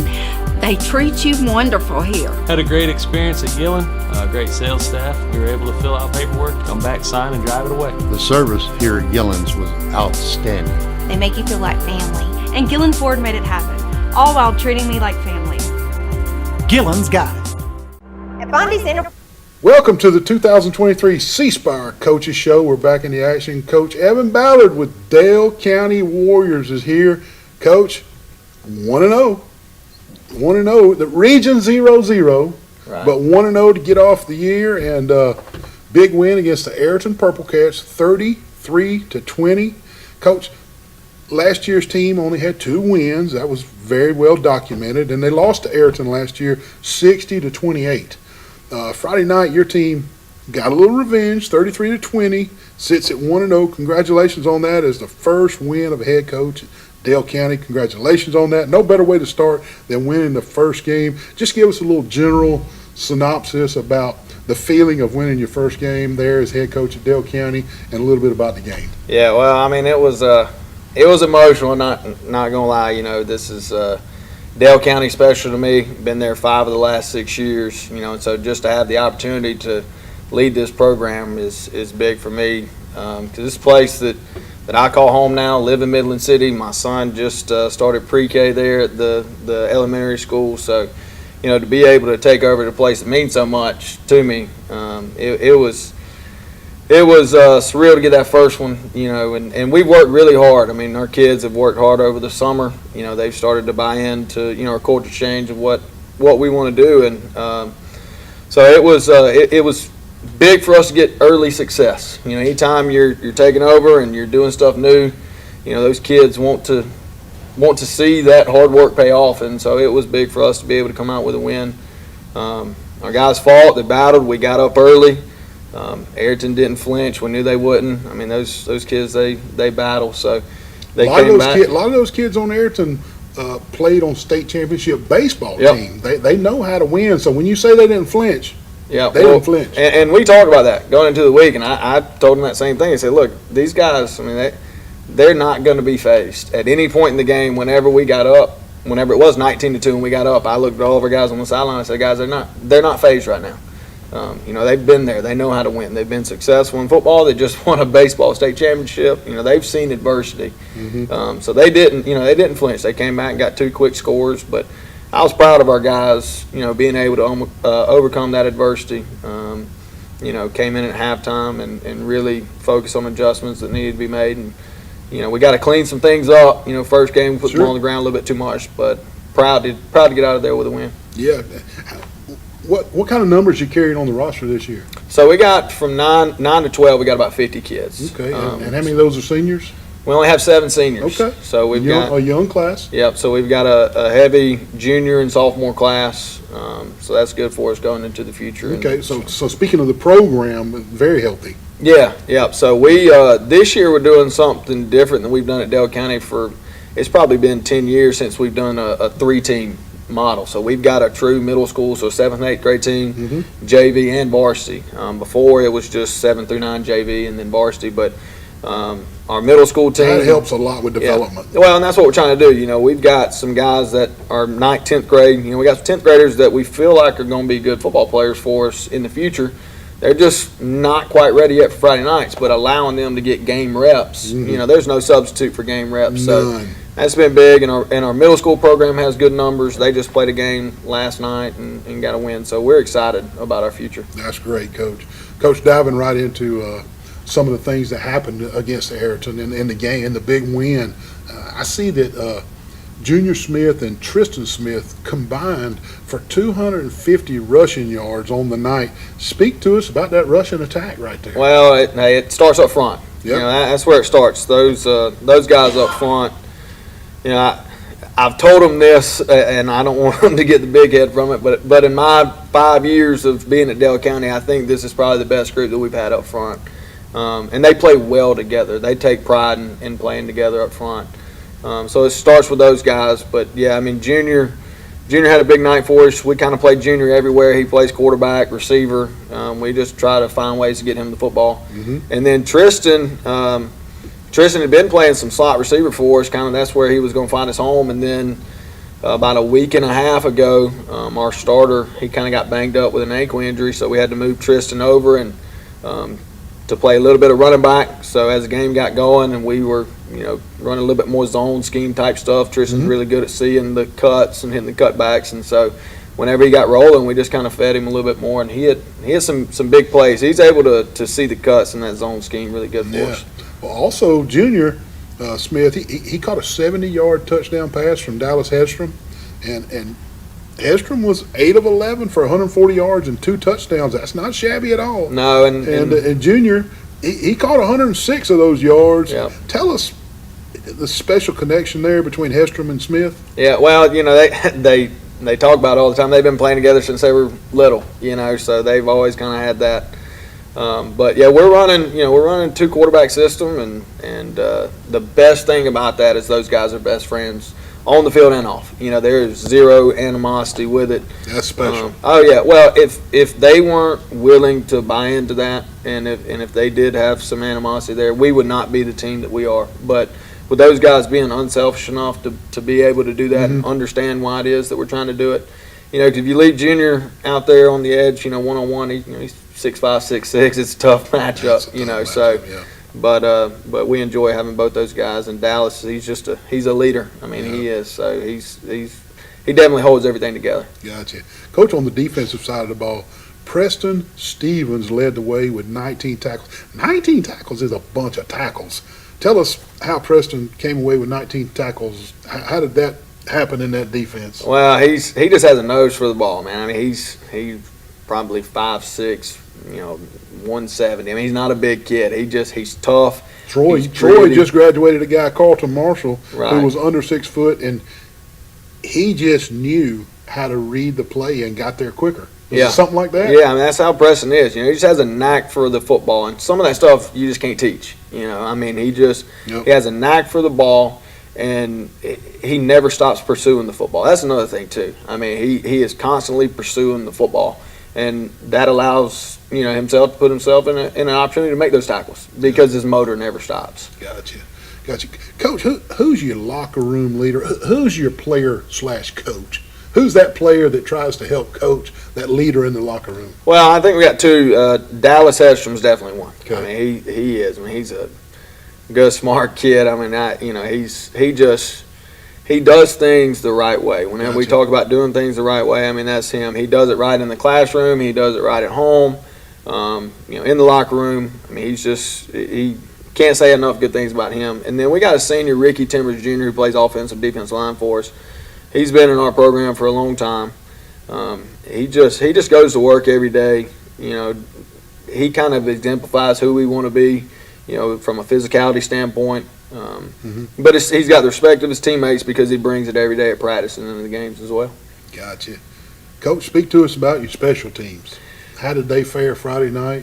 Well, we got to clean some things up. We missed some extra points that you know, in games that can be very costly, you know, so luckily we were able to get out of there without it being the other night. But so we're still working in that phase. I thought our kickoff team was really good. Stacey Atkins kicks off for us, and he's kind of a question mark early in the summer, and then he's figured it out. We've spent a lot of time in our specialty periods and stuff like that to help our kickers out. Punt coverage got to be a little bit better. You know, we let one. Well, that one we said all week. We said we want to keep the ball away from me and Sin. I mean, he's a game changer. Yeah. We had Junior was cramping up, and Junior's our long snapper, so we had to switch our punter to long snap, and we had to bring another punter in, and we just kind of hit a low liner and didn't have time to get down there. No, but he picked it up and got to the edge, and we kind of lost contain. Gotcha. And we better be good at it this week because Carroll's the same way. I mean, they've got guys that if you give them a chance, they're going to score. So yeah, a lot of the normal mothers and sisters and brothers and all sitting in the stands really don't understand the importance of that height on that punt. Oh yeah, well, giving your players a chance to get down the field. Yeah, for sure. And one thing that we talk about from a special teams standpoint is, you know, kind of my philosophy on it is we don't necessarily have to win the game on special teams. But I definitely don't want to lose it. Don't want to lose it. And that's our big thing is we cannot beat ourselves on special teams. And so we have prided ourselves on being good at special teams, but we got some work to do.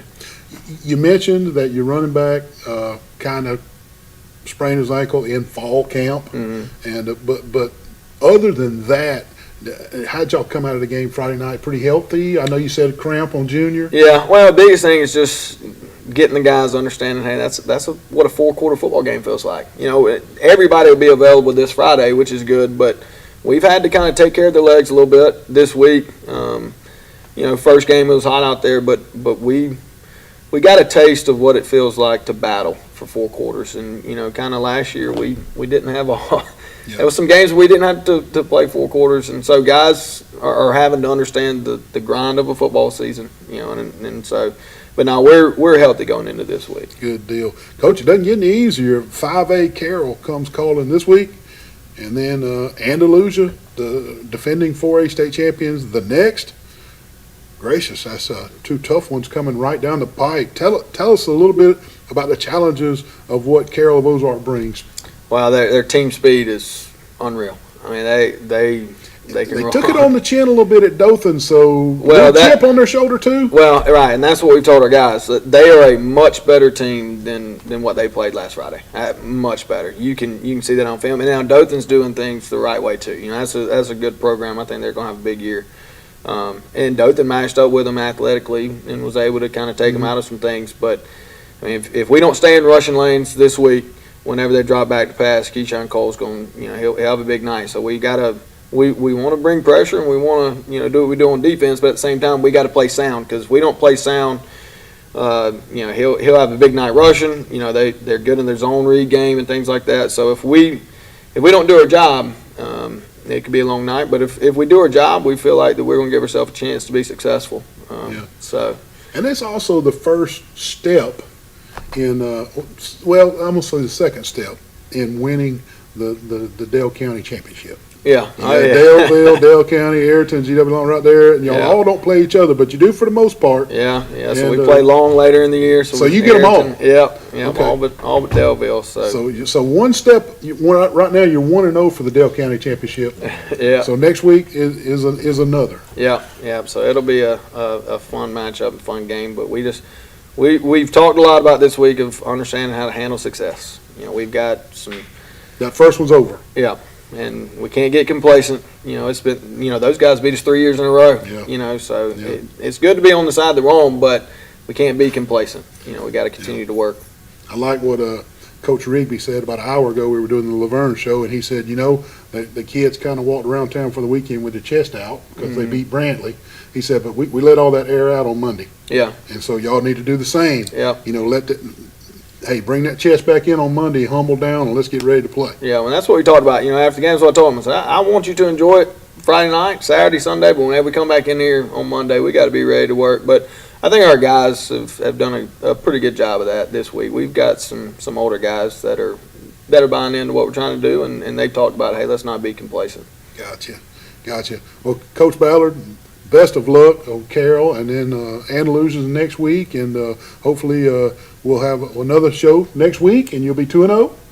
And we appreciate you being here, and I know you're excited about the entire season. Yep. But Coach Evan Ballard, the Dale County Warriors here on the C Spire Coaches Show. Coach, we appreciate you being here. Thank you so much. Thank you. Thank y'all so much. We'll be right back.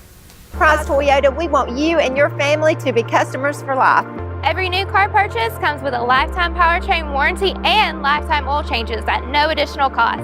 And when it comes to selling your car or trading it in for a newer model, get more with an instant cash offer from Bondi's Enterprise Toyota, the official Kelly Blue Book buying center. And remember, every new car purchase comes with a free lifetime warranty and lifetime oil changes. Customers for life only at Bondi's Enterprise Toyota.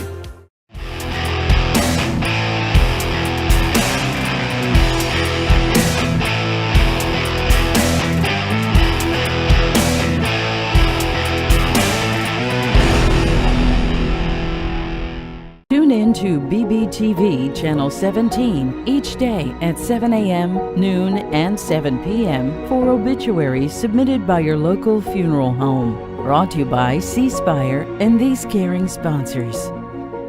Hey, it's Meredith here with Mitchell, Chrysler, Dodge, Ram, and Jeep. I'm here with our July Jeep Dog of the Month, Rossi. Rossi is here to introduce you to the redesigned 24 model year Wranglers. The new Wrangler is built for those who dream of unbound adventure. Like Rossi, we have over 50 to choose from. Reserve yours today at Mitchell, Chrysler, Dodge, Ram, and Jeep, Enterprise, Alabama. See you soon.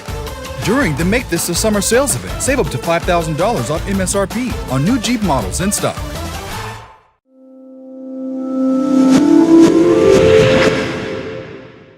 It's your last best chance to make this the summer event at Premier Chrysler Dodge Jeep Ram. Last call on our inventory of new Dodge Chargers. Save up to $6,000 or get up to $5,000 off Jeep Grand Cherokee L models. Nobody beats a Premier deal. Nobody. School bus transportation plays a critical... Welcome back to the C Spire Coaches Show. We got Coach Jamel Bell, the defensive coordinator for the Carroll of Ozark Eagles. And, Coach, thank you for taking time to be here with us tonight. And 0-1 on the season, but, hey, now you're off and running. And Friday night, y'all rode over to Dothan. And I realize it wasn't the outcome that y'all were looking for as a team, but I'm sure you found some positives and teaching points for the guys, and all your team goals are still in front of you, right? Because, I mean, y'all were playing up. Yes, sir. Yes, sir. Thanks for having me on the show as well. Yes, playing at Dothan is a tough place to play, and, unfortunately we went in and we didn't have a great outcome, but, we saw some good things and we saw some bad things that we got to correct, and there are some correctable things that we can get squared away. And Dothan is a 7-8. They're on the rise. Coach is doing a really good job with that program. And my hats are off to them as well. Going forward, and great thing about that game is behind and it's early in the season. Yes. And now we can move forward. Looking forward to Dale County and trying to get things on the right path. Yeah, and we didn't set it up like that where you and Coach Ballard were going to be right next to each other on the show tonight. We realized that during commercial break, they're playing each other. Right. But Coach Ballard, I know it's easy to say, but 3 interceptions, 3 fumbles in your first 8 possessions, that's hard to overcome no matter who you're playing. It just so happened that y'all were playing a really good 7A team in the Dothan Wolves. Talk to us about the game and how maybe y'all talked to the kids about how it may have unfolded if you didn't have any turnovers in the first 8 drives. Well, no matter what level you play on, it's hard to overcome those kind of turnovers. That's right. That put you, in that case, put the defense in a bad position, which also for Dothan, it's a great thing because that's what you want to go in and that's what you want to happen. But the only thing you really can do at that point when you have turnovers like that is keep the kids motivated so they won't hang their heads. And I think we did a pretty good job of that because the kids still fought, still had to understand, like, hey, we may be in a situation like this down the season, how we're going to respond. And I thought for the most part we did do well at spurts, and we showed some response to the turnovers, and we never actually gave up. So I was pretty proud of that. But putting defense, put your special teams, put your offense, everything's just in behind the 8 ball. Everything's behind the 8 ball, and you never get in the rhythm, especially being the first game of the season on the road. Yeah, on the road in a hostile environment like that. So it's just kind of hard, and and it's kind of one of them. Glad it's over. We want to move forward. Now we move it into week 2, not have any turnovers for the rest of the season. That'd be just let all of them out of the way. Yes, sir. So hopefully that's the last ones for the season. And speaking of the coaching staff and the ability to hold those kids together with 6 turnovers, that's a pat on the back right there. Yes, sir. That's a difficult thing. Yes, sir. It is. And when I tell you, sometimes you kind of lost for words. You're trying to motivate. You're trying to do everything, and it's already hard. Nowadays with the different generations, as we older guys say anyway. That's right. And I think for the most part we really did a good job with that, keeping them motivated, keeping them focused, because sometimes when you face a little adversity, things can go left or right. Well, Coach Bell, I read where Quadarius Leitner had he had an 89-yard interception. Talk to us about that play and how he got in front of that ball and made that interception. Man, Quadarius, man, he's one of those kids who know how to find the ball. I call him a ball hog. Yeah. And even though he picked that ball off, and he finally actually put it in the end zone this time. He had a few last year, interceptions and fumble recoveries, and He didn't quite get to the end zone. He got that taste. But this time he got that. He has that taste, and now he's trying to finish. Anytime he catch that ball on an interception, so we're trying to program the kid. And the kid, he's a late developer, late bloomer, and he has a tremendous upside now, and he's our leader in the secondary. I mean, that's good. By far, he's our leader. Good deal, Coach. Speak on your quarterback, Keyshawn Cole. He scored from 60 yards out at the end of the third quarter. Tell us about the blocking on that play and how that developed and how that 60-yarder came. Well, that was a big play right there at the end of the third quarter. It was a really, really big play. With Keyshawn, man, he's a special kid. Honestly, he's a special kid, special, unbelievable talent. And the sky's the limit for that kid. Sometimes when you make up your mind and you decide to say, hey, look, I'm gonna put this one on my back. And to me, from the sideline as a defensive coach, that's what it looked like. That's what it looked like. Is to say, hey, look, it's time to play. So once he turned the corner on anybody, I don't see a lot of people catching him. I mean, has unbelievable speed. Coach, Keyshawn also had several good passes to Lakeith Pearson and Peyton Plott and Carlson Edwards, and talk to us about building off those completions to those 2-3 receivers moving on into this week of practice again and against Dale County. Well, those are our top guys. Those are our playmakers on offense. Yeah, we're speaking of Lakeith Pearson, Peyton Plott, and Carlson. Yes, sir. Those are our playmakers on offense, and we expect those guys to do the things that they have done and going to continue to do forward in the future. It's just who's hot that night, and that's the biggest thing. Who's going to step up the biggest, and I have faith in all of those guys, and Keyshawn does as well as the rest of the coaching staff and the team. I know Lakeith Pearson's been catching balls down there for several years. Yes. He's got experience under his belt. Yes, man. He's probably by far one of the kids who worked the hardest the offseason. I mean, you can see the development in his body. The way he's running the ball, he's toting it a little faster. I mean, he just, and he's a senior. Sometimes you have that senioritis where, this is the last go round. So start getting a little right. I need to do this. You do things with a purpose. Yeah. You do things with a purpose. Yeah, Coach. Only 14 points on the scoreboard, but you ended up with 247 yards on offense. Now, it ain't nothing to sneeze at. That's not shabby. Building on the 247 yards going into Dale County, I mean, that was go for 300 this week? Yes, sir. That's the goal. We can go for 300 and erase the turnovers. The biggest thing is 0 turnovers. Gotcha. Because even Keyshawn, he got off to a hot start. Made a few passes. And then he had that one turnover where it was a pick six, and that sometimes as a quarterback, momentum shift. Sometimes that gets in your head, your mind, things of that nature. So that plays a part. But going into this week, we can have 300 yards on offense and 0 turnovers, and we have caused 3 turnovers on defense. That's gonna be it's gonna be great for us. Speaking of defense, let's jump over to that side of the ball real quick, Coach Bell. Who held it together? Who played hard for you, even though y'all were way behind? I know Kadarius had the 89-yard pick six, but anybody else who held it together there? Y'all were down early. But besides Kadarius, my returning starter, Damari Carter, he played a really, really good game for us. I don't have the stats with me right here on the top of my head, but between him and some of the D-line, the defensive end guys, they played pretty well.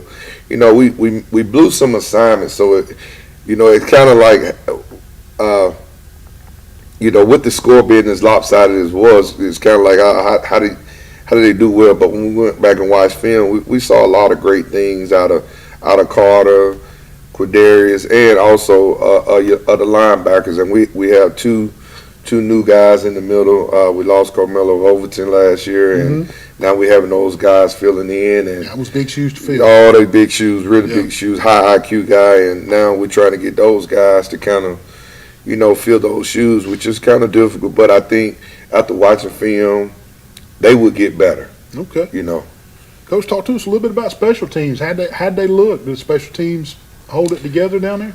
Special teams did really well. We didn't give up any scores on punt team or kickoff team. I think they kind of got one big run, but as far as everything else is we gave up. Now I know on the 2-point conversion, we gave up 2-point conversion. Swinging gate. The swinging gate. Okay. We had some miscommunication. A couple of times out of it, but we got those things corrected now. Sitting on 14, you made both your extra points. Yes, sir. Yes, sir. That's a good deal. So yes, kicker did a really good job. Being a new kicker, where he was a returning kicker, but we had another place kicker last year who handled all the duties really. Coach, how many seniors are we looking at this year? I think we got about, I want to say it's about 19, 21 seniors this year. Good senior not class. sure about that Good number. senior class, and the roster y'all carrying. We ended the summer with 73 guys. Okay. And the roster was 73 Really guys. good numbers. Good for the program. Yes. I know we got about 30, 35, 36 ninth graders. So that's a big class. Yes, and we're just trying to get everybody bought in in the Eagle Some country. talent in that freshman class. There's plenty of talent. Gotcha. Coach, did y'all come out of Dothan injury free? Nobody got hurt bad down there. The good thing is we did come out injury free. Okay. We did come out injury free. What about fall camp? Did anybody get hurt? Are y'all pretty much healthy? We pretty much healthy. We did have one key starter to go down right before the first game. Which is our starting center, which he should be back in about 3 to 4 weeks. Okay. Just kind of time frame. Okay, so besides that, pretty healthy. Yes, everybody's pretty healthy. Okay. Well, Coach Bell, thank you for your time, and best of luck at Dale County this week. And I know me and Coach Ballard talked about it. There's some big games within the county of Dale. Yes. Ayrton, G.W. Long, Dale County, Daleville, Carroll of Ozark. You want to win Dale County, don't you? Yes. That's a big deal. That's a big deal. Big. So best of luck against Dale County this Friday night. And, man, we really appreciate you being here tonight. And take care of those Eagles down there. Yes, sir. I appreciate you. All right. Coach, we appreciate it. And we're going to get Carroll on a couple of live games this year. Yes, sir. Yes, sir. We're looking forward to it. Coach Jamel Bell, the defensive coordinator from the Carroll Ozark Eagles. We're right here on the C Spire Coaches Show. We'll be right back. Hang in there, folks. Role in education. This is a reminder for our community to keep school bus safety at the forefront to keep children safe. As a member of our community, please remember these simple rules. Stop and stay 20 feet back behind the bus. If you are meeting the bus on a 2-lane road, you must stop 20 feet in front of us when the stop sign is out. Please look out for children. If the student must cross the road after getting off the bus, the child must always cross in front of the bus. Pike County Schools. Excellence in education. At Wiley Sanders Strut Lines, we put God and family first. We've been in business since 1959. Come drive for the best today. Wiley Sanders Strut Line. Blue Cross Blue Shield, 401k. Woo! We got the trucks. Come to Wiley Sanders Strut Line. Tell them, boy. Hey, it's Meredith here with Mitchell Chrysler Dodge Ram and Jeep. I'm here with our July Jeep Dog of the Month, Rossi. Rossi is here to introduce you to the redesigned 24 model year Wranglers. The new Wrangler is built for those who dream of unbound adventure. Like Rossi, we have over 50 to choose from. Reserve yours today at Mitchell Chrysler Dodge Ram and Jeep, Enterprise, Alabama. See you soon. Right now, during the Make This the Summer sales event, finance the new 2023 Ram 1500 for just 2.9 APR or 72 months. Wiley Sanders Strut Line, where we put God and family first. We go to Illinois, Indiana, North Carolina, South Carolina, Ohio, Arkansas. We're looking for good in-dump drivers. That's right, Wiley Sanders Strut Line. 401k, Blue Cross Blue Shield, dental plan. Hey, these wheels roll, you make money. You're not driving one of them, you're driving at the wrong place. Wiley Sanders Strut Lines, Troy, Alabama. Fellas, where we go? Indiana, North Carolina, and South Carolina, Ohio, and Arkansas. Wiley Sanders Strut Lines, Troy, Alabama. Bill Jackson Chevrolet. Bill Jackson Ford in Troy, Alabama. Our wide selection of pre-owned vehicles looks so good, you'll think they're new. In the market for a new or pre-owned vehicle? We've got what you're looking for. So come see us at Bill Jackson Chevrolet Buick GMC in Troy. So come see us at Bill Jackson Ford in Troy, Alabama, where you too can experience the Jackson satisfaction. Welcome to the 2023 C Spire Coaches Show. We got the Highland Home version, and this is Coach Will Pouncey. And Coach, thank you so much for taking time to be here tonight. Absolutely. And appreciate you riding over. Absolutely. Coach, 1-0. 1-0. That's much better than 0-1. Absolutely. Half the teams in the state are 1-0 right now, and I'm glad to be one of them. I'm glad to be one of those. Of course, 0-0 in the region. Hadn't dove into the region play yet, but thank you for being here. And I kind of feel like y'all are 2-0 a little bit, though. You got the Pike Live game under your belt. It was a jamboree on paper, but hey, you won it. That's right. So, but anyway, officially 1-0, and I know it feels good to get off to a good start. And just talk to us a little bit. Y'all beat Providence Christian 39-0. Just talk to us a little bit about being able to finish with a shutout and how important that was to the defensive coordinator and you, and just getting that first win. Well, it was huge. I mean, last year we went down to Providence and ended up winning 28-6, but we were in the dogfight there for most of the game. And Coach Kenny Keith, he's got a great program down there. They've been very successful over the years. He's been there for years and years and years, and hope he's there for years to come because how great of a coach he is. He's a Troy guy. Absolutely. Hey, we all are. He was on the 1980 state championship. That's team right. At Charles Henderson. That's right. That's right. So he's just an unbelievable man and running a great program down there.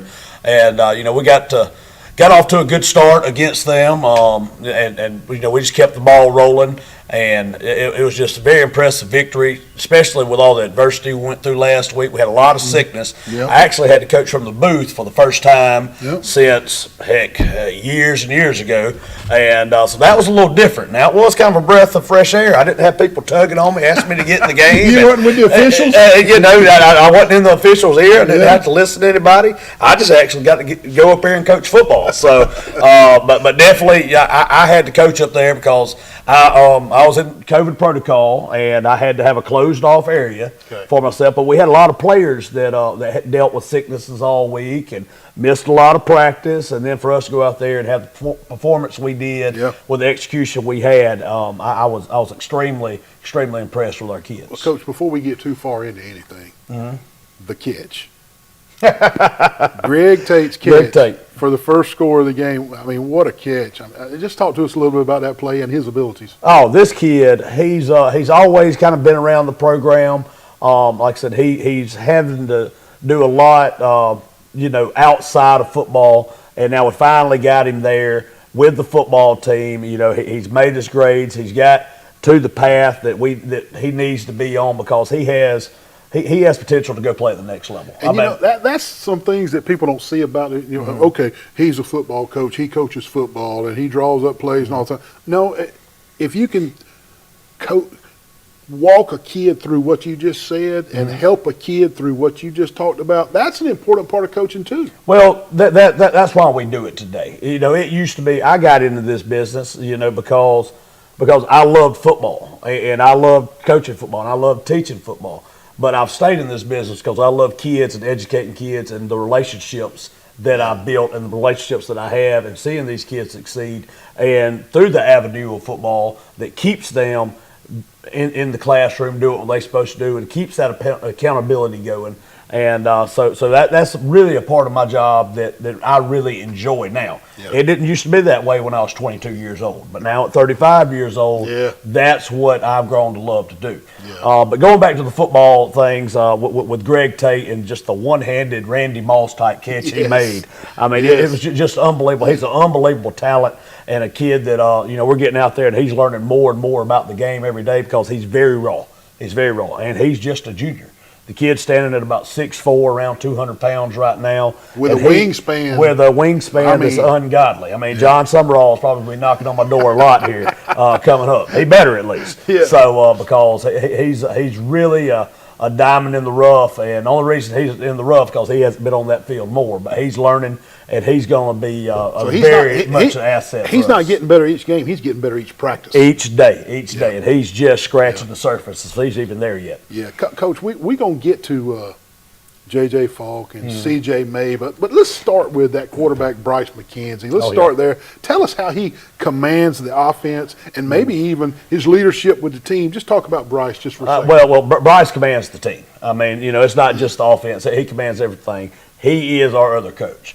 If me and my offensive coordinator, Julius Delaney, decide to take the week off, Bryce can be the offensive coordinator. That's what you mean. He's unbelievable what he does, his work ethic, his approach to everything. And we do preach in our program, the way you do anything is the way you do everything. And that's kind of a motto and a way of life that our kids have really bought into. And he's the epitome of what our program is and what our program's been built on. Over the success we've had over the last 5 or 6 years. So Bryce McKenzie's just as good as they come. If he's a little bit taller, he would have all these offers that my other kids have. And we're hoping to get him somewhere to play college ball because if anybody deserves it, Bryce McKenzie deserves it. Hard-working young man and knows the offense. He corrects me. So, I mean, he's just such an asset to have. That's great, Coach. Coach Pouncey, before the game last week, JJ committed to join his brother Keldrick at Auburn. Did that feel like a big weight off his shoulders? Was he happy to get that behind him? And did that factor into his performance Friday night? I believe so. I mean, the weight on his shoulders, I mean, he knew where he wanted to go. And from the very, very, very beginning, JJ said, my brother's not making my decision for me. He said, I'm my own person. I'm going to make my own path. But having the chance to go there with his brother, and he didn't go there because his brother was there, and I'm sure that didn't hurt his decision. Right. But the job that those Auburn coaches have done recruiting him, especially Coach Freeze coming in, hadn't been there for long, and what he's done in this short amount of time that he's been there has been pretty incredible.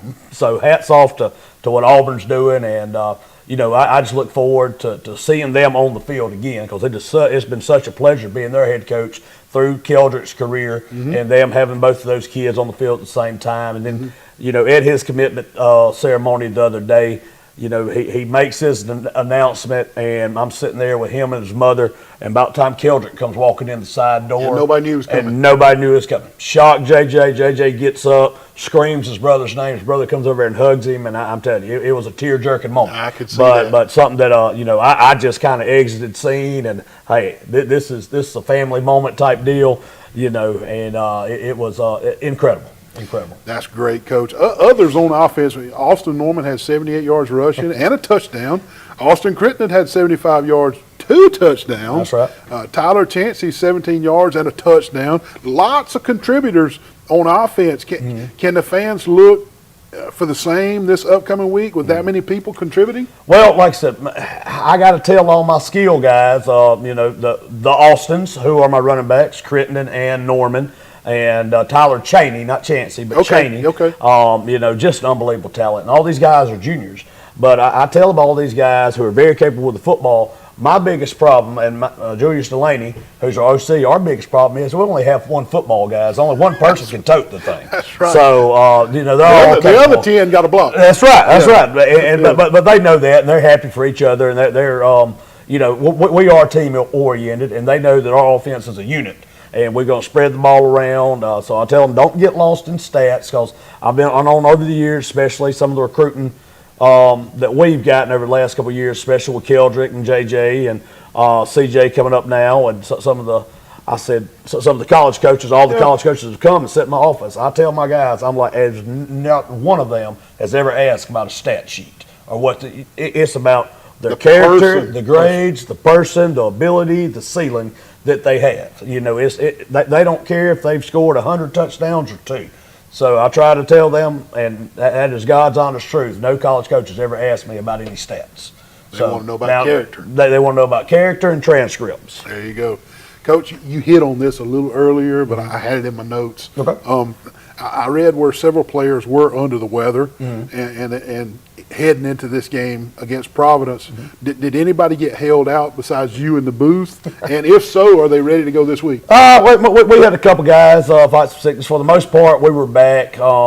We had some scout team guys who could have gotten the game and got some reps. Later on, some younger guys, but they wasn't there, and they're back healthy now. none of our older guys really were held out. So they were all back and cleared and doctor cleared and did their time if they did have COVID early on and everything. It was just a struggle mostly last week to practice. Yeah. Because us is a 2A school. And you need those scout teamers. You got to have them. Yeah. You got to have them to get a look. I mean, if not, you practicing against tackling dummies or a coach standing there or a cone, and you're not getting live reps. So our scout team guys is who I really want to applaud. I mean, these guys that are not starting on Friday night, but that's where they're going to earn their reps. They're going to get better, and they are going to be those starters later on in life. Right. And just the job they do for us, the having to go up against our starters, day in, day out, and taking that physical punishment and probably giving out some too. I mean, that's right. They're earning their way on, but I'm very impressed with them and what they do and what they bring to our program every day. They don't get enough credit. Coach Pouncey, I know Keldrick Falk. He took care of a lot of the defensive problems last year, but talk to us about this year. Who has stepped up on that side of the ball and has took the leadership role on your defense? Well, I'll tell you, it's you ain't got to look far. It's J.J. Falk. Okay. It's his brother, his cousin C.J. May over there at defensive end, who's getting a lot of college attention, as you already know. Right. He's kind of blown up. Bryce McKenzie standing back there at safety, and he knows the defense just as good as he does the offense. He could probably call both sides of the ball. He gets everybody lined up and just very in tune. But got a lot of two-way players. Our T.J. Washington, Javion McMillan. Both we talked about Austin Crittenden and Norman, who's our running backs. Well, they're also our two inside linebackers. Both ways. So, but both ways. And, now we do have some depth there with some younger guys that's coming in, and we try to spill them to get them, a blow here and there, get a breather. But we got to play Iron Man football. Yeah. And that's just what 2A football is. And, that's what I grew up playing. Yeah. I mean, I'm born and raised Howland home through and through. That's the only way I know to do it. So, but just we just got a really complete effort, complete team that's really close and just proud to be their coach. Coach, how many seniors we carrying this year? We got 11. Okay. We got 11. Now a few of them are guys that that's kind of came on late and wanted to be a part of this, which is I'm so glad they are. I'm so glad that they are and what they can bring to the table. And, glad that we've done successful enough that people want to be a part of it. And and I always welcome open arms because there's nothing like playing high school football and having those memories for the rest of your life. That's right. Coach, Region 3, 2A, I call it like the SEC West. Barber County, Goshen, Highland Home, Horseshoe Bend, Lafayette, Lynette, Laverne, and Reeltown. No time to rest. Here comes Ayrton. And you go down there, and they're a little bit red-faced after losing to Dale County last week. Talk to us a little bit about the challenges the Purple Cats are going to bring to the table. Oh, well, Ayrton's Ayrton. Last year we played two absolute classics. They would be on ESPN Classic if, ESPN cared. And, we came back and beat them in the last came back from 14 points down in the fourth quarter, and I believe both games. I know in the first game we did, and they had us dead to rights there in the second round of the playoffs. We made some big plays on defense and come back and won those games. Ayrton went 10-2 last year. Was one of the best teams in the state, bar none. And their two losses were to us, and they had chances to put us away in both of them. So where they're at, where Coach Kilcrease has those guys as a program is unbelievable. So we definitely got our hands full, especially after those two heartbreakers they had to deal with last year. And not only are they red-faced from Dale County, I'm sure they got a little chip on their shoulder there for the Flying Squadron coming to town too. After last year. So but our guys are up to the challenge, and this is what we need early on. We got to have that measure and stick game. We got to see where we are, how tough are we, and what we need to work on and where we need to get better. And Ayrton's perfect opportunity to do that because it might just end up just like last year. We might see him again in the playoffs. There's probably a pretty good possibility we will. A lot of those kids on the Ayrton team played on that baseball state championship team. They know how to win. They know how to win, and they expect to win. And that's something that has really turned it around at Highland Home over my time there.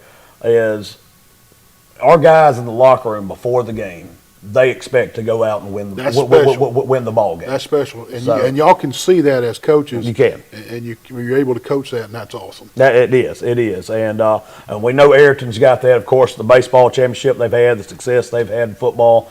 It's just it's going to be it's going to be a heavy round fight. Heavy round bout. So, Well, Coach, best of luck down in Ayrton, and we here at C Spire just appreciate you taking time to come over here, and 1-0 on the year, and you couldn't start any better. And best of luck down in Ayrton, and we'll see you next week. Hey, absolutely, I'll be here. Thank you, Coach. Yes, sir. Well, this is the Highland Home Review on C Spire Coaches Connection. We'll be right back.